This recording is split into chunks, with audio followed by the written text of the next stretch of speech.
Good afternoon, ma'am. Good afternoon, ma'am. Good afternoon, ma'am.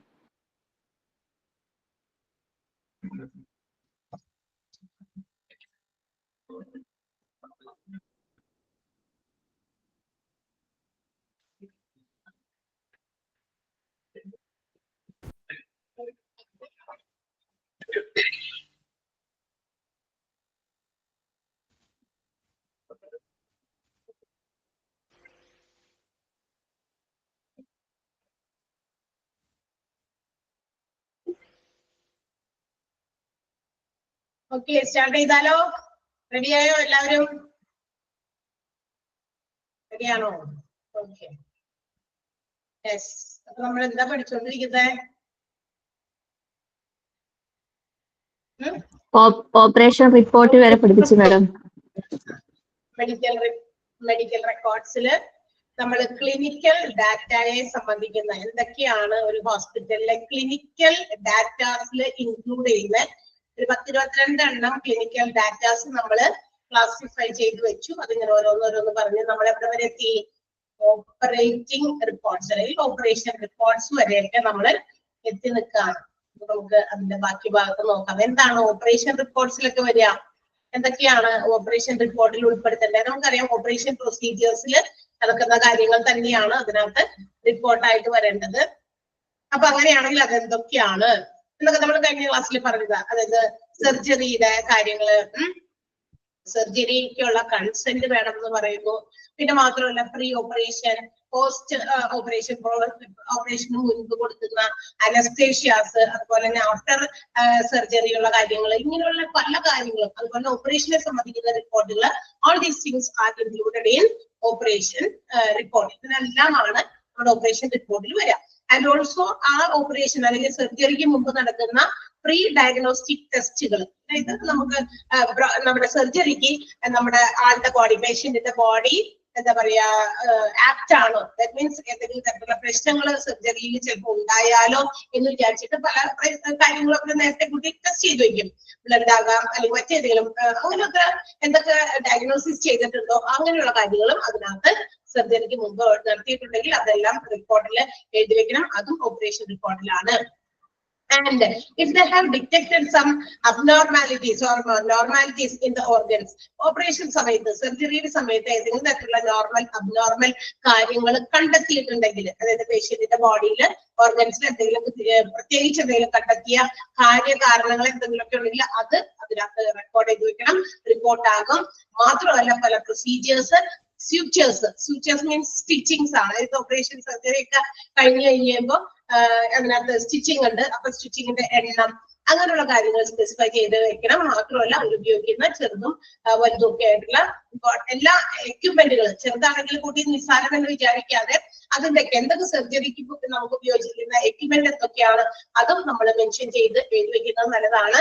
മാത്രമല്ല അത് നമുക്കായാലും പിന്നീട് എന്തെങ്കിലും തരത്തിലുള്ള കാര്യങ്ങൾ മിസ്സിംഗ് ഉണ്ടോ, അല്ലെ, ഓപ്പറേഷൻ ഒക്കെ സർജറി ഒക്കെ കഴിഞ്ഞു അതുപോലുള്ള സാധനങ്ങളൊക്കെ മിസ് ആയിട്ടുണ്ടോ എന്നൊക്കെ അറിയാൻ വേണ്ടിയിട്ട് ബിഫോർ ദ സർജറിയും ആഫ്റ്റർ ദ സർജറിയും അതൊക്കെ റിപ്പോർട്ട് ചെയ്ത് വെക്കണം.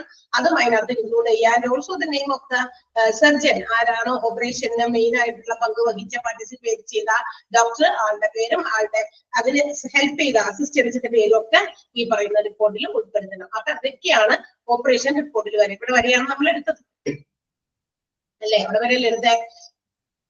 അടുത്ത ഭാഗത്തേക്കാണ് നമ്മൾ പോകുന്നത്. So next one recovery room റെക്കോർഡാണ്. അല്ലെങ്കിൽ നമുക്കറിയാം after the surgery the patient will be shifted to any nursing room, recovery room or wards, അല്ലെ. അതായത് ഈ ഓപ്പറേഷൻ ഒക്കെ കഴിഞ്ഞു കഴിഞ്ഞ പേഷ്യൻസിന് എന്തായാലും പിന്നീടുള്ള ചികിത്സകൾക്കും മറ്റു കാര്യങ്ങൾക്കും ഒക്കെ വേണ്ടിയിട്ട് ഓപ്പറേഷൻ കഴിഞ്ഞ് അപ്പൊ തന്നെ എഴുന്നേറ്റ് ഓടിക്കോളാൻ പറയില്ല, അല്ലെ. ഏതെങ്കിലും വാർഡുകളിലേക്കോ മുറിയാണെങ്കിൽ മുറിയിലേക്കോ, ഇനി കുറച്ചുകൂടി സ്പെഷ്യൽ കെയർ കുറച്ച് ദിവസം കൂടി കുറച്ച് നേരം കൂടി കൊടുക്കണം, ഒബ്സർവേഷനിൽ ഇടണം എന്നൊക്കെ ഉണ്ടെങ്കിൽ അതിന് വേണ്ടിയുള്ള റിക്കവറി റൂമിലേക്കോ ഒക്കെ എന്ത് ചെയ്യും, പേഷ്യന്റിനെ ഷിഫ്റ്റ് ചെയ്യും. അപ്പൊ ആ ഒരു ഡ്യൂറേഷനിൽ, അതായത് നമ്മുടെ സർജറി ഓപ്പറേഷൻ തിയേറ്റർ അവിടുന്ന് വിട്ടു, ഓപ്പറേഷൻ റൂമിൽ നിന്ന് വിട്ടു, എന്നാൽ നഴ്സിംഗ് റൂമിലേക്കോ മറ്റു വാർഡുകളിലേക്കോ എത്തുന്ന വരെ ചിലപ്പോൾ എന്തെങ്കിലുമൊക്കെ ട്രീറ്റ്മെന്റുകളൊക്കെ കൊടുത്തിട്ടുണ്ടെങ്കിൽ അതൊക്കെ റെക്കോർഡ് ചെയ്യുന്നത് ഈ ഒരു രീതിയിലാണ്, അല്ലെങ്കിൽ ഈ ഒരു റെക്കോർഡിലാണ്, റിക്കവറി റൂം റെക്കോർഡ്സിലാണ് അതൊക്കെ ചെയ്യുക. സർജറി കഴിഞ്ഞു, പേഷ്യന്റിനെ അവിടെ നിന്ന് എടുത്തു അല്ലെങ്കിൽ അവിടെ നിന്ന് ഷിഫ്റ്റ് ചെയ്തു, എന്നാൽ ഇയാള് നഴ്സിംഗ് റൂമില് അതുപോലെ തന്നെ റിക്കവറി റൂമിൽ എവിടേക്കാണോ എത്തുന്നത് അവിടെ വരുന്ന എല്ലാ കാര്യങ്ങളൊക്കെ ഉണ്ടെങ്കിൽ അതുമായി ബന്ധപ്പെട്ടുള്ള റെക്കോർഡ്സ് ഒക്കെ റിക്കവറി റൂം റെക്കോർഡ്സിലായിരിക്കണം എഴുതേണ്ടത്. ക്ലിയർ ആയോ പോയിന്റ്? അതാണ് അവിടുത്തെ ക്ലിനിക്കൽ ഡാറ്റ എന്ന് പറയുന്നത്. Clear? Yes. Next one, nursing notes. In the previous class, we have already heard about the physician's progress note. നമ്മൾ കഴിഞ്ഞ ക്ലാസ്സിൽ പറഞ്ഞതാ ഫിസിഷ്യൻസ് ഓരോ രോഗിയും സന്ദർശിച്ച് ആ രോഗിക്ക് അഡ്മിറ്റ് ചെയ്തിരിക്കുന്ന രോഗികളെ ഓരോ ദിവസവും വൺസ് ഇൻ എ ഡേ ആകാം അല്ലെങ്കിൽ ട്വൈസ് ഇൻ എ ഡേ ആകാം, കാലത്തോ വൈകുന്നേരം, അല്ലെങ്കിൽ ചില ഡോക്ടേഴ്സ് അറ്റ് എ ടൈം ഒരു ദിവസം മാത്രം, പിന്നെ ഏതെങ്കിലും തരത്തിലുള്ള എമർജൻസി സിറ്റുവേഷൻ ഉണ്ടെങ്കിൽ മാത്രമേ പിന്നീട് പോകുന്നുള്ളൂ. അപ്പൊ അങ്ങനെ പോകുന്ന സമയത്ത് ഓരോ പ്രാവശ്യം ഡോക്ടേഴ്സ് പേഷ്യന്റിനോട് അവരുടെ ഇൻഫർമേഷൻസ് കളക്ട് ചെയ്യും. എന്ന് വെച്ചാൽ എങ്ങനെയുണ്ട്, മരുന്ന് കഴിച്ചിട്ട് ഓക്കെ ആയി വരുന്നുണ്ടോ, എന്തെങ്കിലും റിലീഫ് രോഗത്തിൽ വന്നതുപോലെ തന്നെയാണോ, അങ്ങനെയുള്ള കാര്യങ്ങളൊക്കെ എഴുതി വെക്കുമല്ലോ. അത് നമ്മൾ പറഞ്ഞു കഴിഞ്ഞ ദിവസം. അത് ഫിസിഷ്യൻസിന്റെ പ്രോഗ്രസ് നോട്ടാണ്. ആ വ്യക്തിയുടെ ആ പേഷ്യന്റിന്റെ രോഗത്തിൽ ഇത്രയും പുരോഗമനം കാണുന്നുണ്ടെന്ന് അവർ കുറിച്ച് വെക്കും അല്ലെ. പിന്നെ പേഷ്യന്റിനെ ഒബ്സർവ് ചെയ്യുന്നതും എന്തെങ്കിലുമൊക്കെ പുതിയതായിട്ട് മെഡിസിൻസ് എഴുതിയിട്ടുണ്ടെങ്കിൽ അതൊക്കെ ആ പ്രോഗ്രസ് നോട്ടില് ഫിസിഷ്യൻ ചെയ്തു. ലൈക്ക് വൈസ് അതുപോലെ തന്നെ നഴ്സിംഗ് ചെയ്യുന്ന ആളുകൾ, that means the nurses also make or prepare some brief explanation when they observe some patients. അതായത് ഇതുപോലെയുള്ള റൗണ്ട്സ് പോലെ അല്ലാതെയും ഡോക്ടേഴ്സും കൂടെ അല്ലാതെയും എന്ത് ചെയ്യുന്നുണ്ട്, നഴ്സസും ഇടയ്ക്കിടയ്ക്ക് പോയി പേഷ്യൻസിനെ നോക്കാറുണ്ടായിരിക്കും. അതിന് വേണ്ടിയിട്ട് ഓരോ ഫ്ലോറിൽ, ഇപ്പൊ ഒരു ഫ്ലോറിൽ എത്ര റൂംസ് ഉണ്ട്, അവിടേക്ക് എത്ര പേഷ്യൻസ് ഉണ്ട്, അതുപോലെ വാർഡ് ഉണ്ട്, ആ വാർഡിലും കുറച്ച് പേഷ്യൻസ് കിടക്കുന്നുണ്ട്. അപ്പൊ ആ ആളുകളുടെ നമ്പർ ഓഫ് പേഷ്യൻസിന്റെ എണ്ണത്തിന്റെ പ്രൊപ്പോർഷനേറ്റ് ആയിട്ട് കുറച്ച് നഴ്സസിനെയും അതാത് ഫ്ലോറിൽ അലോട്ട് ചെയ്തിട്ടുണ്ടാവും ഒരു ക്യാബിനിൽ. കാരണം ആ സമയത്ത് എവിടെങ്കിലും ഡിപ്പാർട്ട്മെന്റിലും വളരെ ബിസി ആയിട്ടിരിക്കുന്ന നഴ്സസിന് ഇവിടെയുള്ള ആളുകളുടെ ചില കാര്യങ്ങളൊക്കെ കെയർ ചെയ്യാനായിട്ട് വരാൻ പറ്റില്ല. അപ്പൊ അതുകൊണ്ട് അങ്ങനെ ഓരോ ഫ്ലോറിലും അഡ്മിറ്റഡ് ആയിട്ടുള്ള പേഷ്യൻസ് കൂടുതലുണ്ടെങ്കിൽ അവിടെ അങ്ങനെ അലോട്ട് ചെയ്തിട്ടുണ്ടാവും. സോ ആ റെസ്പെക്റ്റീവ് ടൈമിൽ ഇപ്പൊ കാലത്ത് ഉച്ചയ്ക്ക് വൈകുന്നേരം ഒക്കെ പോയിട്ട് BP നോക്കണോ, അല്ലെങ്കിൽ വേറെ ഏതെങ്കിലുമൊക്കെ മരുന്നുകൾ പ്രൊവൈഡ് ചെയ്യുന്നുണ്ടോ, അല്ലെങ്കിൽ ഇഞ്ചക്ഷൻസ് കൊടുക്കാറുണ്ടോ, അങ്ങനെയൊക്കെ സമയത്ത് എന്ത് ചെയ്യുന്നു, ഇവരായിരിക്കും പോകുക പേഷ്യന്റിനെ അറ്റൻഡ് ചെയ്യാൻ, ഡോക്ടേഴ്സ് അല്ലായിരിക്കും. അപ്പൊ they also make the observations of the patients. പേഷ്യൻസിനെ അവരും പോയിട്ട് പരിചരിക്കാറുണ്ട്, ഒബ്സർവ് ചെയ്യാറുണ്ട്, അവർക്ക് ട്രീറ്റ്മെന്റ് കൊടുക്കാറുണ്ട്, ചിലപ്പോ ഇഞ്ചക്ഷനോ മരുന്നൊക്കെ കൊടുക്കും. And also they take some response from the part of the patient. അവരും ഇതുപോലെ തന്നെ പേഷ്യൻസിന്റെ റെസ്പോൺസ് സ്വീകരിക്കാറുണ്ട്. അങ്ങനെ അവര് ഇതെല്ലാം കൂടി ഇൻക്ലൂഡ് ചെയ്ത് എന്ത് ചെയ്യുന്നു, ഒരു ഡോക്യുമെന്റ് ആയിട്ട് അല്ലെങ്കിൽ ഒരു നോട്ടായിട്ട് അവർ പ്രിപ്പയർ ചെയ്യുന്നു.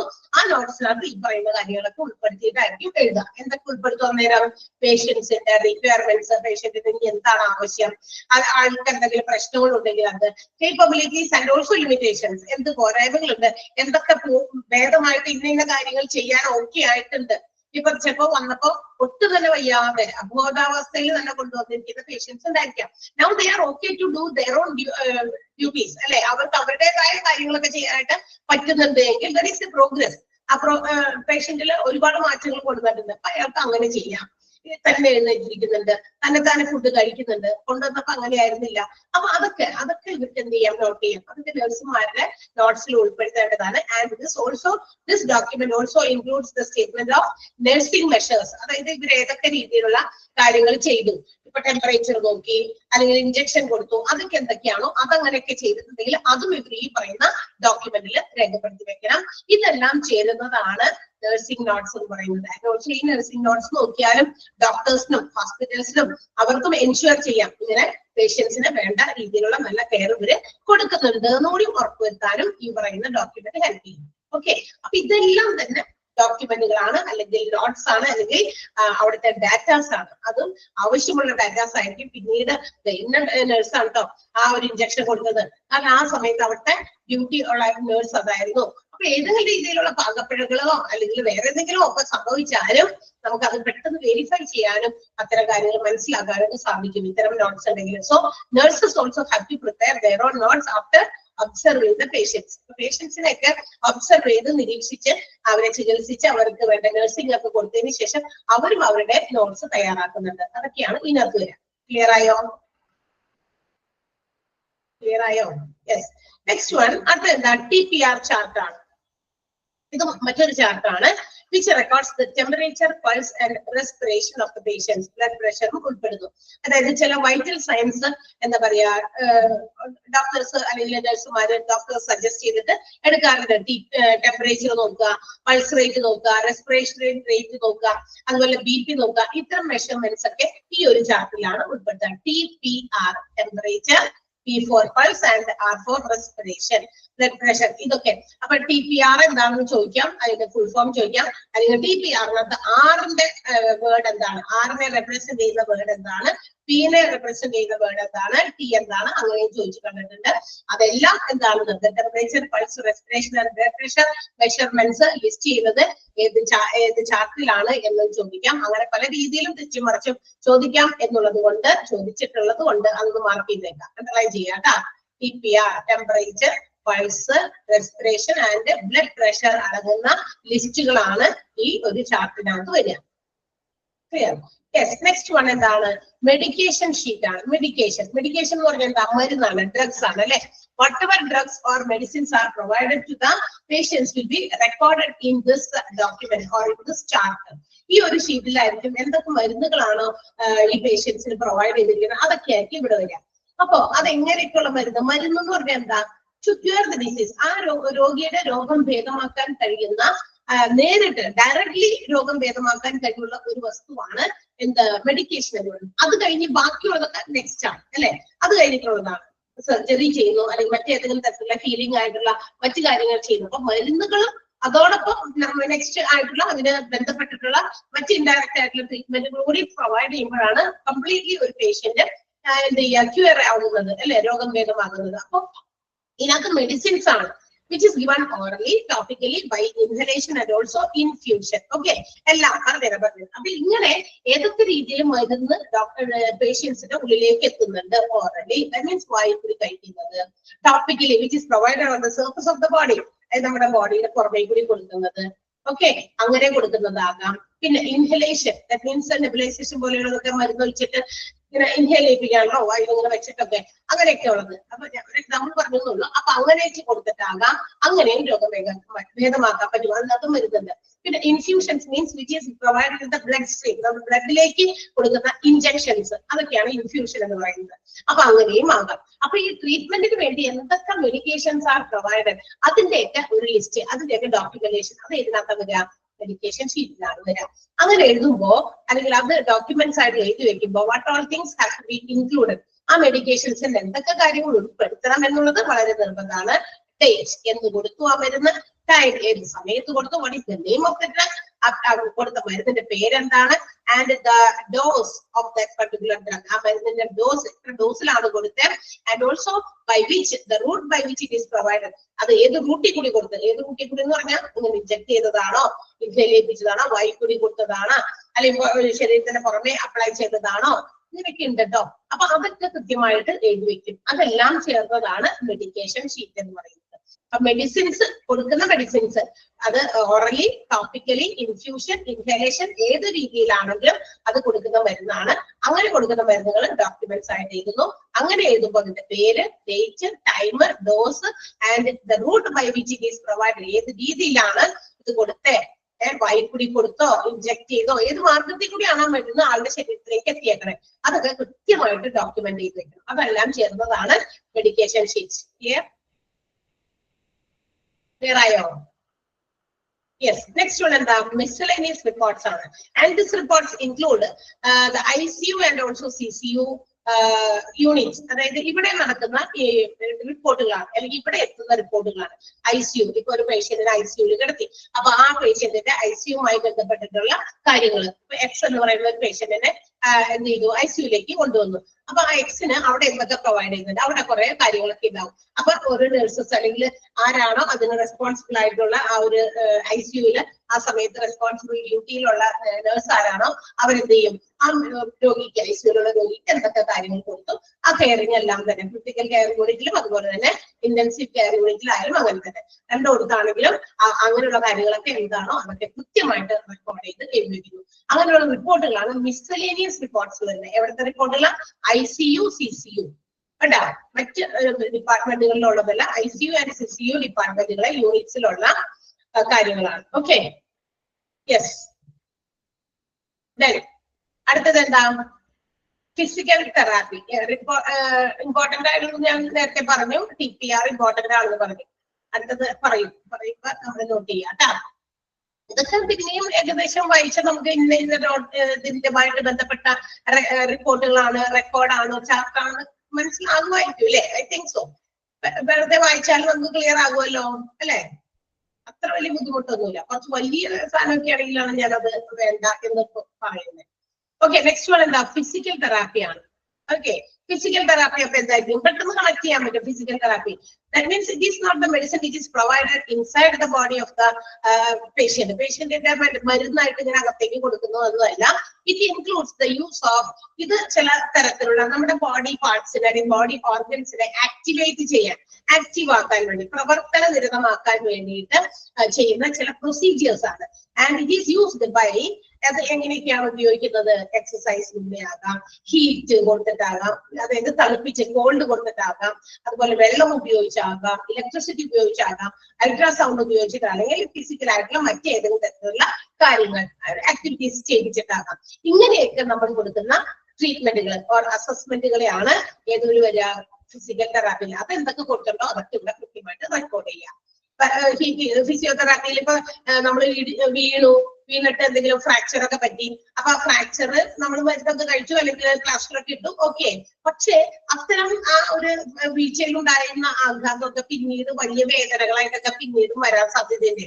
അതുകൊണ്ട് ഡോക്ടേഴ്സ് ചിലപ്പോ സജസ്റ്റ് ചെയ്യും, ജസ്റ്റ് ആ ഒരു ഫിസിയോതെറാപ്പി കൊടുത്തോളൂ എന്നൊക്കെ പറയും. അപ്പൊ നമ്മളത് കൃത്യമായിട്ട് ചെയ്തു കഴിഞ്ഞാൽ പിന്നീട് കുറച്ച് അങ്ങനെയുള്ള വേദനകളൊക്കെ നമുക്ക് ഇല്ലാതാക്കാൻ പറ്റും എന്നാണ് ഒരു പരിധി വരെയൊക്കെ. അപ്പൊ നമ്മൾ ചെയ്യണം, ഫോളോ ചെയ്യണം. അപ്പൊ അങ്ങനെ തെറാപ്പി ഹീറ്റിങ്ങിലൂടെ ആ ഭാഗത്ത് അങ്ങനെയുള്ള ചില ഹീലിംഗ് പ്രൊസീജിയേഴ്സ് ഒക്കെ ചെയ്യുന്നുണ്ട്, ഹീറ്റിംഗ് നടത്തിയിട്ട് ചെയ്യുന്നുണ്ട്. അതുപോലെ ചില എക്സസൈസുകൾ ചെയ്യുക, കാലുകൊണ്ടും കൈകൊണ്ടൊക്കെ ഇങ്ങനെ എന്തെങ്കിലും പറ്റുന്നതുമായി ബന്ധപ്പെട്ട് എന്തെങ്കിലുമൊക്കെ ചെയ്യിപ്പിക്കും. ഇതെല്ലാം ഇതിനകത്ത് വരുന്നതാണ് ഫിസിക്കൽ തെറാപ്പിയിൽ. അവിടെ യൂസ് ചെയ്യുന്നത് exercise, heat, cold, water, electricity, ultrasound, physical ആയിട്ടുള്ള മറ്റ് ആക്ടിവിറ്റീസ് ഒക്കെയാണ് അതിനകത്ത് വരിക. ക്ലിയർ ആയോ? ഫിസിക്കൽ തെറാപ്പി അതൊന്ന് അണ്ടർലൈൻ ചെയ്തിട്ട്, ഫിസിക്കൽ തെറാപ്പിയിൽ എന്തൊക്കെ യൂസ് ചെയ്തിട്ടാണ് ട്രീറ്റ്മെന്റ് പ്രൊവൈഡ് ചെയ്യുന്നത്? Exercise, heat, water, cold. Okay, yes. Next one എന്താ? സോഷ്യൽ സർവീസ് ഡാറ്റയാണ്. അടുത്ത ഡാറ്റ നമ്മൾ കളക്ട് ചെയ്യുന്നത് എന്തുമായി ബന്ധപ്പെട്ടതാണെന്ന് അറിയാമോ? അല്ലെങ്കിൽ റെക്കോർഡിൽ വരേണ്ട അടുത്തൊരു ഡാറ്റയാണ് സോഷ്യൽ വർക്ക് സർവീസിന്റെ ഡാറ്റയാണ്. നമുക്കറിയാം, നമ്മൾ ഡിഫറെന്റ് ഡിപ്പാർട്ട്മെന്റ്സിന്റെ ഹോസ്പിറ്റൽ എന്ന് പറയുന്ന ഒരു ചാപ്റ്റർ നമ്മൾ പഠിച്ചിരുന്നു, ഒരു ഭയങ്കര വലിയ ചാപ്റ്റർ. അതിനകത്ത് വരുന്നതായിരുന്നു സപ്പോർട്ടീവ് ഡിപ്പാർട്ട്മെന്റിന്റെ ഹോസ്പിറ്റൽസിന്റെ എന്താ പറയാ സപ്പോർട്ട് ചെയ്യാൻ വേണ്ടി, അതായത് ഡയറക്ട് ട്രീറ്റ്മെന്റിൽ അല്ലാതെ ഉള്ള ചില കാര്യങ്ങൾക്ക് സപ്പോർട്ട് കൊടുക്കാൻ വേണ്ടിയിട്ടുള്ള ഡിപ്പാർട്ട്മെന്റുകൾ കുറച്ചധികം നമ്മൾ പറഞ്ഞിരുന്നു. അതിൽ വരുന്ന ഒന്നായിരുന്നു ഏത്? മെഡിക്കൽ സോഷ്യൽ വർക്ക്, MSW എന്ന് പറയുന്ന ഒരു ഡിപ്പാർട്ട്മെന്റ് അല്ലെ. ഇവിടെ എന്താ ചെയ്യുന്നത്? The patients those who are facing mental stress while coming to a hospital for a health care. അതായത് ഇവിടെ ഒരുപാട് പേഷ്യൻസ് ഹോസ്പിറ്റൽസിൽ വരുന്നത് ഭയങ്കരമായിട്ടുള്ള മെന്റൽ സ്ട്രെസ് കൊണ്ടാണ്. മെന്റൽ ഡിസോർഡേഴ്സ് അല്ല ഉദ്ദേശിച്ചത്, മെന്റൽ സ്ട്രെസ് കൊണ്ടുവരുന്ന ആളുകളുണ്ട്. എന്ന് വെച്ചിട്ടുണ്ടെങ്കിൽ നമുക്കൊരു ഹോസ്പിറ്റലിൽ ചില ആളുകൾക്ക് അങ്ങനെയാണ്, ഭയങ്കര നെർവസ് ആകുക, ഭയങ്കര സ്ട്രെസ്ഡ് ആകുക, പേടി തോന്നുക അല്ലെ. ഹോസ്പിറ്റലിലൊക്കെ പോകാനായിട്ടൊക്കെ പേടി തോന്നുക. ഇങ്ങനെ പേടിയൊക്കെ വന്നു കഴിയുമ്പോൾ ഇപ്പൊ പെട്ടെന്ന് ഡോക്ടറുടെ ഇന്ന രോഗമാണ്, പെട്ടെന്ന് ഒരു സർജറി വേണം എന്നൊക്കെ പറയണം. അപ്പൊ നമ്മളിപ്പോ ചിലപ്പോ ആരും ഇല്ല കൂടെ, ഒറ്റയ്ക്കാണ് പോയിരിക്കുന്നത്. അപ്പൊ നമ്മൾ അനുഭവിക്കുന്ന ഒരു മെന്റൽ ഒരു ഇതുണ്ടല്ലോ, അത്തരം കാര്യങ്ങളിൽ നമ്മൾ എന്താ ചെയ്യേണ്ടതെന്ന് അറിയാതെ പകച്ചൊക്കെ നിൽക്കുക. സോ അങ്ങനെയുള്ളവർക്ക് വേണ്ടിയിട്ട് എന്തെങ്കിലും തരത്തിലുള്ള സൊല്യൂഷൻസ്, എങ്ങനെ ഒരു കൗൺസിലിംഗ് പോലെ അവരെ നമ്മളൊന്ന് കൂളാക്കുക, കാമാക്കുക, ഇതൊന്നും കുഴപ്പമില്ല, ഇതൊക്കെ ഉള്ളതാണ്, സ്വാഭാവികമായിട്ടുണ്ടാകുന്ന. അപ്പൊ നമ്മൾ ടെൻസ്ഡ് ആകുകയല്ല, ഇതിന് വഴിയുണ്ട്, അങ്ങനെ വഴിയൊരുക്കാൻ, അല്ലാതെ എന്തിയിൽ എണ്ണ ഒഴിക്കുന്ന മാതിരി ആവരുതെന്ന് അല്ലെ. ഇങ്ങനെയുള്ള സോഷ്യൽ സേവനങ്ങളൊക്കെ കൊടുക്കാനായിട്ട്, സാമൂഹ്യ സേവനം കൊടുക്കാനായിട്ട്, അത് കൗൺസിലിംഗ് രൂപത്തിലാകാം, പണ രൂപത്തിലല്ല, ഫിനാൻഷ്യൽ സപ്പോർട്ട് അല്ല ഉദ്ദേശിക്കുന്നത്, അല്ലാതെയുള്ള പല സഹായ സഹകരണങ്ങൾ, അല്ലെങ്കിൽ ഇന്ന സമയത്ത് എന്താണ് നമ്മൾ ചെയ്യേണ്ടത് അവർക്ക് അറിയില്ല. അങ്ങനെയുള്ള കാര്യങ്ങൾക്ക് ഒരു സപ്പോർട്ട് കൊടുക്കാൻ, ഒരു കൗൺസിലിംഗ് പോലെ അവരെ ഒപ്പം നിർത്താനൊക്കെ വേണ്ടിയിട്ട് സഹായിക്കുന്ന ഒരു വിഭാഗം ഹോസ്പിറ്റൽസിൽ ഇന്ന് വളരെ സജീവമായി പ്രവർത്തിക്കുന്നുണ്ട്. അങ്ങനെയുള്ള സോഷ്യൽ വർക്ക് എന്ന് പറയുന്ന ഒരു ഗ്രൂപ്പ് ഓഫ് പീപ്പിൾ ഉണ്ടായിരിക്കും. അപ്പൊ ഇവര് എന്തെങ്കിലുമൊക്കെ സോഷ്യൽ വർക്കുകൾ provided to any patient or their family members, അങ്ങനെയുള്ള ചില പേഷ്യൻസ് ഫേസ് ചെയ്യുന്ന പ്രോബ്ലംസിനെ അവര് കണ്ടെത്തി, അത് അല്ലെങ്കിൽ അവർ ചിലപ്പോൾ പേഷ്യൻസ് നേരിട്ട് പറഞ്ഞതാകാം, അല്ലെങ്കിൽ പേഷ്യൻസിന്റെ ഫാമിലി മെമ്പേഴ്സ് പറഞ്ഞതാകാം, അവരിൽ നിന്ന് എന്തെങ്കിലും ഇതുപോലുള്ള പ്രോബ്ലംസ് ഐഡന്റിഫൈ ചെയ്യുമെങ്കിൽ such informations will be recorded. അതും ഇതുപോലെയുള്ള ഒരു സോഷ്യൽ സർവീസ് ഡാറ്റയായിട്ട് അവിടെ മാറണം. ആ ഡാറ്റയായിട്ട് അവിടെ റെക്കോർഡ് ചെയ്ത് വെക്കണം. അങ്ങനെ റെക്കോർഡ് ചെയ്ത് വയ്ക്കുന്നുണ്ട്, പല ഉപയോഗമുണ്ട്. പിന്നീട് അത്തരം ഒരു സാഹചര്യം അങ്ങനെ ഒരു ഹോസ്പിറ്റൽസിലുണ്ടായാൽ റെഫറേജ് അവർക്ക് അത് നോക്കി ഇന്ന സിറ്റുവേഷനിൽ അങ്ങനെ ഒരു കേസ് പണ്ട് വന്നിട്ടുണ്ടല്ലോ, നമ്മളപ്പോ അന്നേരം എന്താ ചെയ്തേ എന്നാൽ അവർക്ക് അതിൽ നിന്ന് തന്നെ ഒരു സൊല്യൂഷൻസ് കണ്ടെത്താൻ സാധിക്കും, മോഡിഫിക്കേഷൻസ് വരുത്താം. അത് എന്താ പറയാ, നമുക്കറിയാം ഡെവലപ്മെന്റിന്റെ ഭാഗമാണ്. അതല്ലാതെ ആണെങ്കിൽ അവർക്ക് അതിനൊരു സൊല്യൂഷൻ ആ രീതിയിൽ തന്നെ കൊടുക്കാൻ പറ്റും. കാരണം ഇപ്പൊ നമ്മൾ ചെയ്യുന്നത് ഹോസ്പിറ്റൽസ് അല്ലേ, എത്ര കാര്യങ്ങളാണ് നടക്കുന്നത്, എല്ലാം നമ്മളിങ്ങനെ ഓർത്തിരിക്കണമെന്ന് നിർബന്ധമില്ല. അപ്പൊ ആ ഒരു ഗ്രൂപ്പുകാർക്ക് അണ്ടർസ്റ്റാൻഡ് ഇതുപോലെ ഒരേ സെയിം സിറ്റുവേഷൻ നമ്മൾ മുമ്പേ ഫേസ് ചെയ്തിട്ടുണ്ട്. അന്നേരം നമ്മൾ എന്താ ചെയ്യുന്നത്, വേഗം വന്ന് റെഫർ ചെയ്ത് നോക്കുന്നു. സോ നമ്മൾ ഇങ്ങനെ ഒരു ഡിസിഷൻ ആണ് അന്നെടുത്ത്, so we can go for it. അതുപോലെ തന്നെ നമുക്ക് ഇപ്പോഴും ചെയ്യാം എന്നൊരു ഡിസിഷൻസിലെ, അല്ലെങ്കിൽ വേണ്ട ഡിസിഷൻ അന്നേരം എടുക്കണ്ട, അതിലേക്ക് ഒരു വഴിയായിട്ട് നമുക്ക് പോകാമല്ലോ. ഒരു വഴി തെളിച്ചു കിട്ടുമ്പോ ചിലതിലേക്ക് കൂടി നമുക്ക് മുന്നേറാൻ പറ്റുമല്ലേ. അങ്ങനെയൊക്കെയുള്ള കാര്യങ്ങൾക്ക് വേണ്ടിയിട്ട് ഇത്തരം ഡാറ്റാസ് കൂടി കളക്ട് ചെയ്ത് വെക്കും. അത് സോഷ്യൽ സർവീസ് ഡാറ്റയായി മാറുന്നു. ക്ലിയർ ആയോ, മനസ്സിലായോ? അവിടെ നിന്ന് ഇവിടെ നിന്ന് കണക്ട് ചെയ്ത് വന്നത് എന്തിനാണെന്നറിയോ? അല്ലെങ്കിൽ നിങ്ങൾ സോഷ്യൽ സർവീസ് ഡാറ്റയുടെ മാത്രം കാര്യം ഇവിടെ ഞാനിപ്പോ പറഞ്ഞാൽ നിങ്ങൾക്ക് മനസ്സിലാകില്ല. അങ്ങനെ ഒരു ഗ്രൂപ്പ് ഓഫ് പീപ്പിൾ അല്ലെങ്കിൽ ഒരു ഗ്രൂപ്പ് ഉണ്ട് നമ്മുടെ ഹോസ്പിറ്റൽസിൽ മാത്രമല്ല, ഇന്ന് പല ഓർഗനൈസേഷൻസിലും ഉണ്ട്.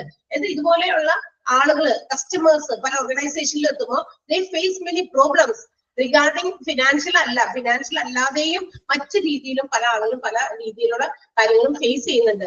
ഇപ്പൊ അതുപോലെ തന്നെ ഒരു മറ്റൊരു ഉദാഹരണം പറയാം, ഒരു ഹോസ്പിറ്റലിൽ അഡ്മിറ്റഡ് ആയി ആൻഡ് ആ അഡ്മിറ്റഡ് ആയ പേഷ്യന്റിന് ഇൻഷുറൻസ് ഉള്ള ആളാണ്, മെഡിക്ലെയിം ഉള്ള ആളാണ് വിചാരിക്കുക.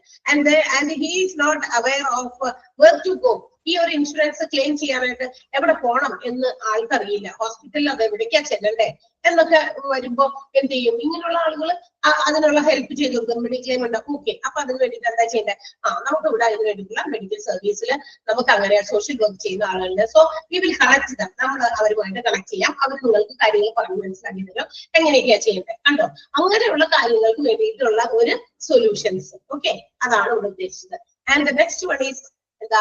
ഡിസ്ചാർജ് സമ്മറിയാണ്. ലാസ്റ്റ് വൺ നമുക്ക് ക്ലിനിക്കൽ ഡാറ്റയിൽ വരുന്ന അവസാനത്തെ എന്താ പറയാ ഡാറ്റയാണ് ഡിസ്ചാർജ് സമ്മറി. ഡിസ്ചാർജ് സമ്മറി എന്ന് പറയുമ്പോൾ നമുക്കറിയാം, ഡിസ്ചാർജ് ചെയ്യുന്ന സമയത്ത് ഒരു സമ്മറി ഓഫ് ഹോസ്പിറ്റലൈസേഷൻ. എന്താണ് ആ ഹോസ്പിറ്റലിൽ അഡ്മിറ്റ് ആയതുമായി ബന്ധപ്പെട്ടിട്ടുള്ള കുറച്ച് കാര്യങ്ങൾ അടങ്ങുന്ന ഒരു കൺക്ലൂഷൻ, ഒരു സമ്മറി, ഒരു ബ്രീഫ് എക്സ്പ്ലനേഷൻ ആണ്.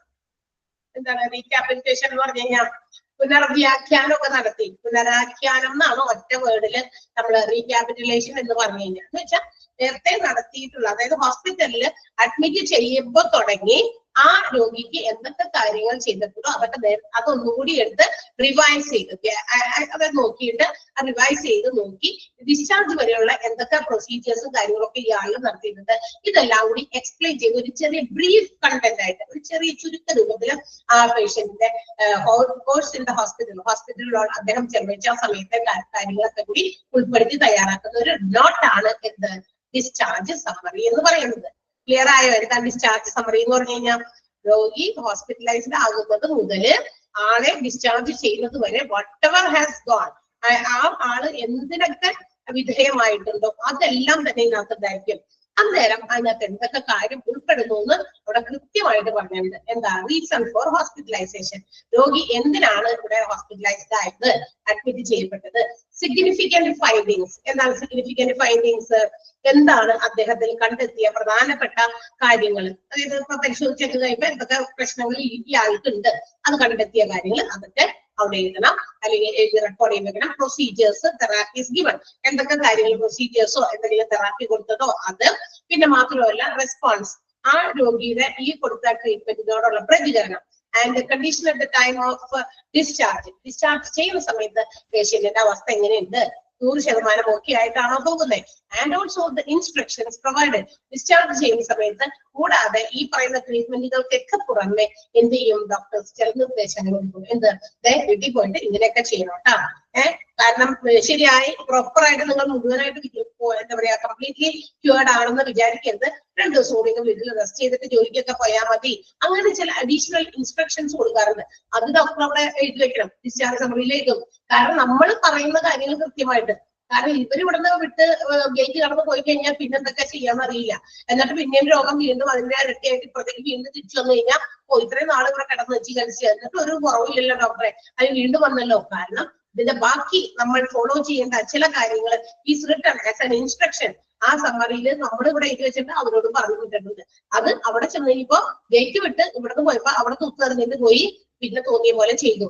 ഇപ്പൊ ഉദാഹരണത്തിന് ചില ആളുകളോട് പറയും ലിക്കേഴ്സ് ഉപയോഗിക്കരുത് അല്ലെ, അല്ലെങ്കിൽ എന്താ പറയാ സ്മോക്കിംഗ് കുറച്ച് അധിക നാളത്തേക്ക് ഉപേക്ഷിക്കാം മൊത്തത്തില് എന്നൊക്കെ പറഞ്ഞത്.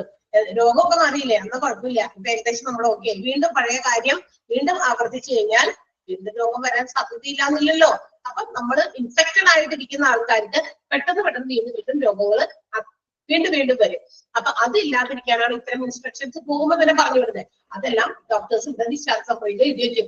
അതല്ലെങ്കിൽ പിന്നെ രണ്ടാമത് ഫോളോ അപ്പിന് വരാൻ പറയും. ഓക്കെ, ഇവിടെ പറഞ്ഞിട്ടുണ്ട് ഫോളോ അപ്പ് കെയറിന് വേണ്ടി എപ്പോ വരണം അതും പറഞ്ഞുവിടും. ഒരു മാസം കഴിഞ്ഞിട്ട് ഒന്നുകൂടി വന്ന് നോക്കാം, നമുക്ക് ചെക്കപ്പ് ചെയ്ത് നോക്കാന്ന് പറയും. അപ്പൊ വരുമ്പോ പണ്ടത്തേനേക്കാളും പിന്നത്തേക്കാണ് ഇപ്പൊ വന്നേക്കണേ. അപ്പൊ ചോദിക്കും ഡോക്ടർ, അപ്പൊ തന്നെ എടുത്ത് ചോദിക്കും, എന്ത് ചോദിക്കും, ഞാൻ ഒന്ന് പറഞ്ഞല്ലോ എന്നൊക്കെ നിർത്തണം, ഇപ്പൊ ചെയ്യുന്നുണ്ടോ അല്ലെങ്കിൽ ഇപ്പൊ അത് ഉപയോഗിക്കുന്നുണ്ടോ എന്നൊക്കെ ഒരു മറുപടിയൊക്കെ പറഞ്ഞു കഴിഞ്ഞാൽ അപ്പൊ തന്നെ ഡോക്ടറെ ചീത്ത കൊന്നു. പറയുന്ന പോലെ നിങ്ങൾ ചെയ്തില്ലെങ്കിൽ അത് ശരിയാവില്ല അല്ലെ. അവർക്ക് പറയാ നിർദ്ദേശിക്കുക എന്നൊക്കെയല്ലേ പറ്റുള്ളൂ. അത് ആഫ്റ്റർ ഇതെല്ലാം എന്താ പറയാ കൃത്യമായിട്ട് ഫോളോ ചെയ്യേണ്ടതായ പേഷ്യന്റ് തന്നെയാണ്. അപ്പൊ അത് ചെയ്തില്ലെങ്കിൽ നിർബന്ധിപ്പിച്ച് ചെയ്യിപ്പിക്കാനായിട്ട് കൊച്ചുകുട്ടികളാണെങ്കിൽ നമുക്ക് അവരെ കൊണ്ട് അയ്യോ കൊച്ചുങ്ങളാണെങ്കിൽ നമുക്ക് അവരെ എന്ത് ചെയ്യാം, നമുക്ക് അവരെ അതിൽ നിന്ന് മാറ്റാം, പിന്തിരിപ്പിക്കാം. പക്ഷെ വലിയ ആളുകളെ നമ്മൾ എന്ത് ചെയ്യണം, നമ്മൾ തന്നെ സ്വന്തമായിട്ട് ചിന്തിക്കണം അതിനെ കുറിച്ച്. അപ്പൊ ഇതെല്ലാം ഡിസ്ചാർജ് സമ്മറിയിൽ പെടും. ക്ലിയർ ആണോ? ഡിസ്ചാർജ് സമ്മറി മനസ്സിലായോ? ഡൗട്ട് ഒന്നുമില്ലല്ലോ? Yes. So let's move to the next part. അപ്പൊ നമ്മളുടെ ക്ലിനിക്കൽ ഡാറ്റയിൽ ഇത്രയും അധികം ഡാറ്റാസ് ആണ് ഹോസ്പിറ്റൽസിൽ എന്ത് ചെയ്യുന്നത് വരുന്നത്. ഓരോ പേഷ്യൻസ് ഹോസ്പിറ്റൽസിൽ വരുമ്പോൾ ഇങ്ങനെ പല വിഭാഗങ്ങളിലായിട്ട് പല ഡാറ്റാസ് കളക്ട് ചെയ്യുന്നു. ആ ഡാറ്റാസ് എന്തൊക്കെയാണെന്ന് ഉള്ള ഒരു എന്താ പറയാ ഇൻഫോർമേഷൻ ആണ് നമ്മളിപ്പോ പഠിച്ചത് മുഴുവൻ. Now we are going to learn the assembling of medical records. ഇപ്പൊ നമ്മൾ പറഞ്ഞു ഓരോ പേഷ്യന്റ് ഹോസ്പിറ്റൽസിൽ വരുമ്പോ ഈ പറയുന്ന എന്താ പറയാ നമ്മള് ഒപിയിൽ വന്നു, അവിടെ കുറെ ഇൻഫോർമേഷൻ സമ്മതിക്കുന്നുണ്ട്. ഡോക്ടറെ കൺസൾട്ട് ചെയ്തു, കൺസൾട്ടേഷനുമായിട്ട് ബന്ധപ്പെട്ടുള്ള ഫോമുകൾ മറ്റൊക്കെ അയച്ചാർക്കൊക്കെ വന്നു.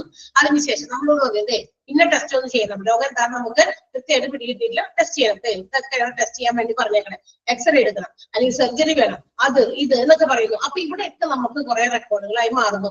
ആൻഡ് ഈ റെക്കോർഡൊക്കെ അവിടെ നിന്ന് കളക്ട് ചെയ്ത് കൊണ്ടുവരണം അല്ലെ. അങ്ങനെ ഒരു പേഷ്യന്റിന്റെ ഇല്ല, ഇഷ്ടംപോലെ പേഷ്യൻസിന്റെ റെക്കോർഡ്സ് പല സ്ഥലങ്ങളിലായിട്ട് ഇങ്ങനെ സ്പ്രെഡ് ചെയ്ത് കിടക്കുകയായിരിക്കും. Now we are going to assemble all these records to one. അത് നമ്മൾ ഇതെന്ത് ചെയ്യണം, അവിടെ നിന്നൊക്കെ പറക്കി കൊണ്ടുവന്ന് ഇതെല്ലാം എവിടെയെങ്കിലും യോജിപ്പിക്കാൻ പോകുന്നത്. And all these records which are collected from different units, പല യൂണിറ്റുകളിൽ നിന്ന് ഡിപ്പാർട്ട്മെന്റുകളിൽ നിന്ന് നമ്മൾ കളക്ട് ചെയ്യുന്ന ഈ ഡാറ്റാസ്, ഈ റെക്കോർഡുകളെല്ലാം ഇങ്ങനെ നമ്മൾ കൊണ്ടുവന്ന് ഒരുമിപ്പിക്കാൻ പോകണം. പക്ഷെ ഇതെല്ലാം കൂടി ഒരുമിച്ച് കൂട്ടിക്കുഴച്ച് വെക്കാൻ പറ്റില്ല.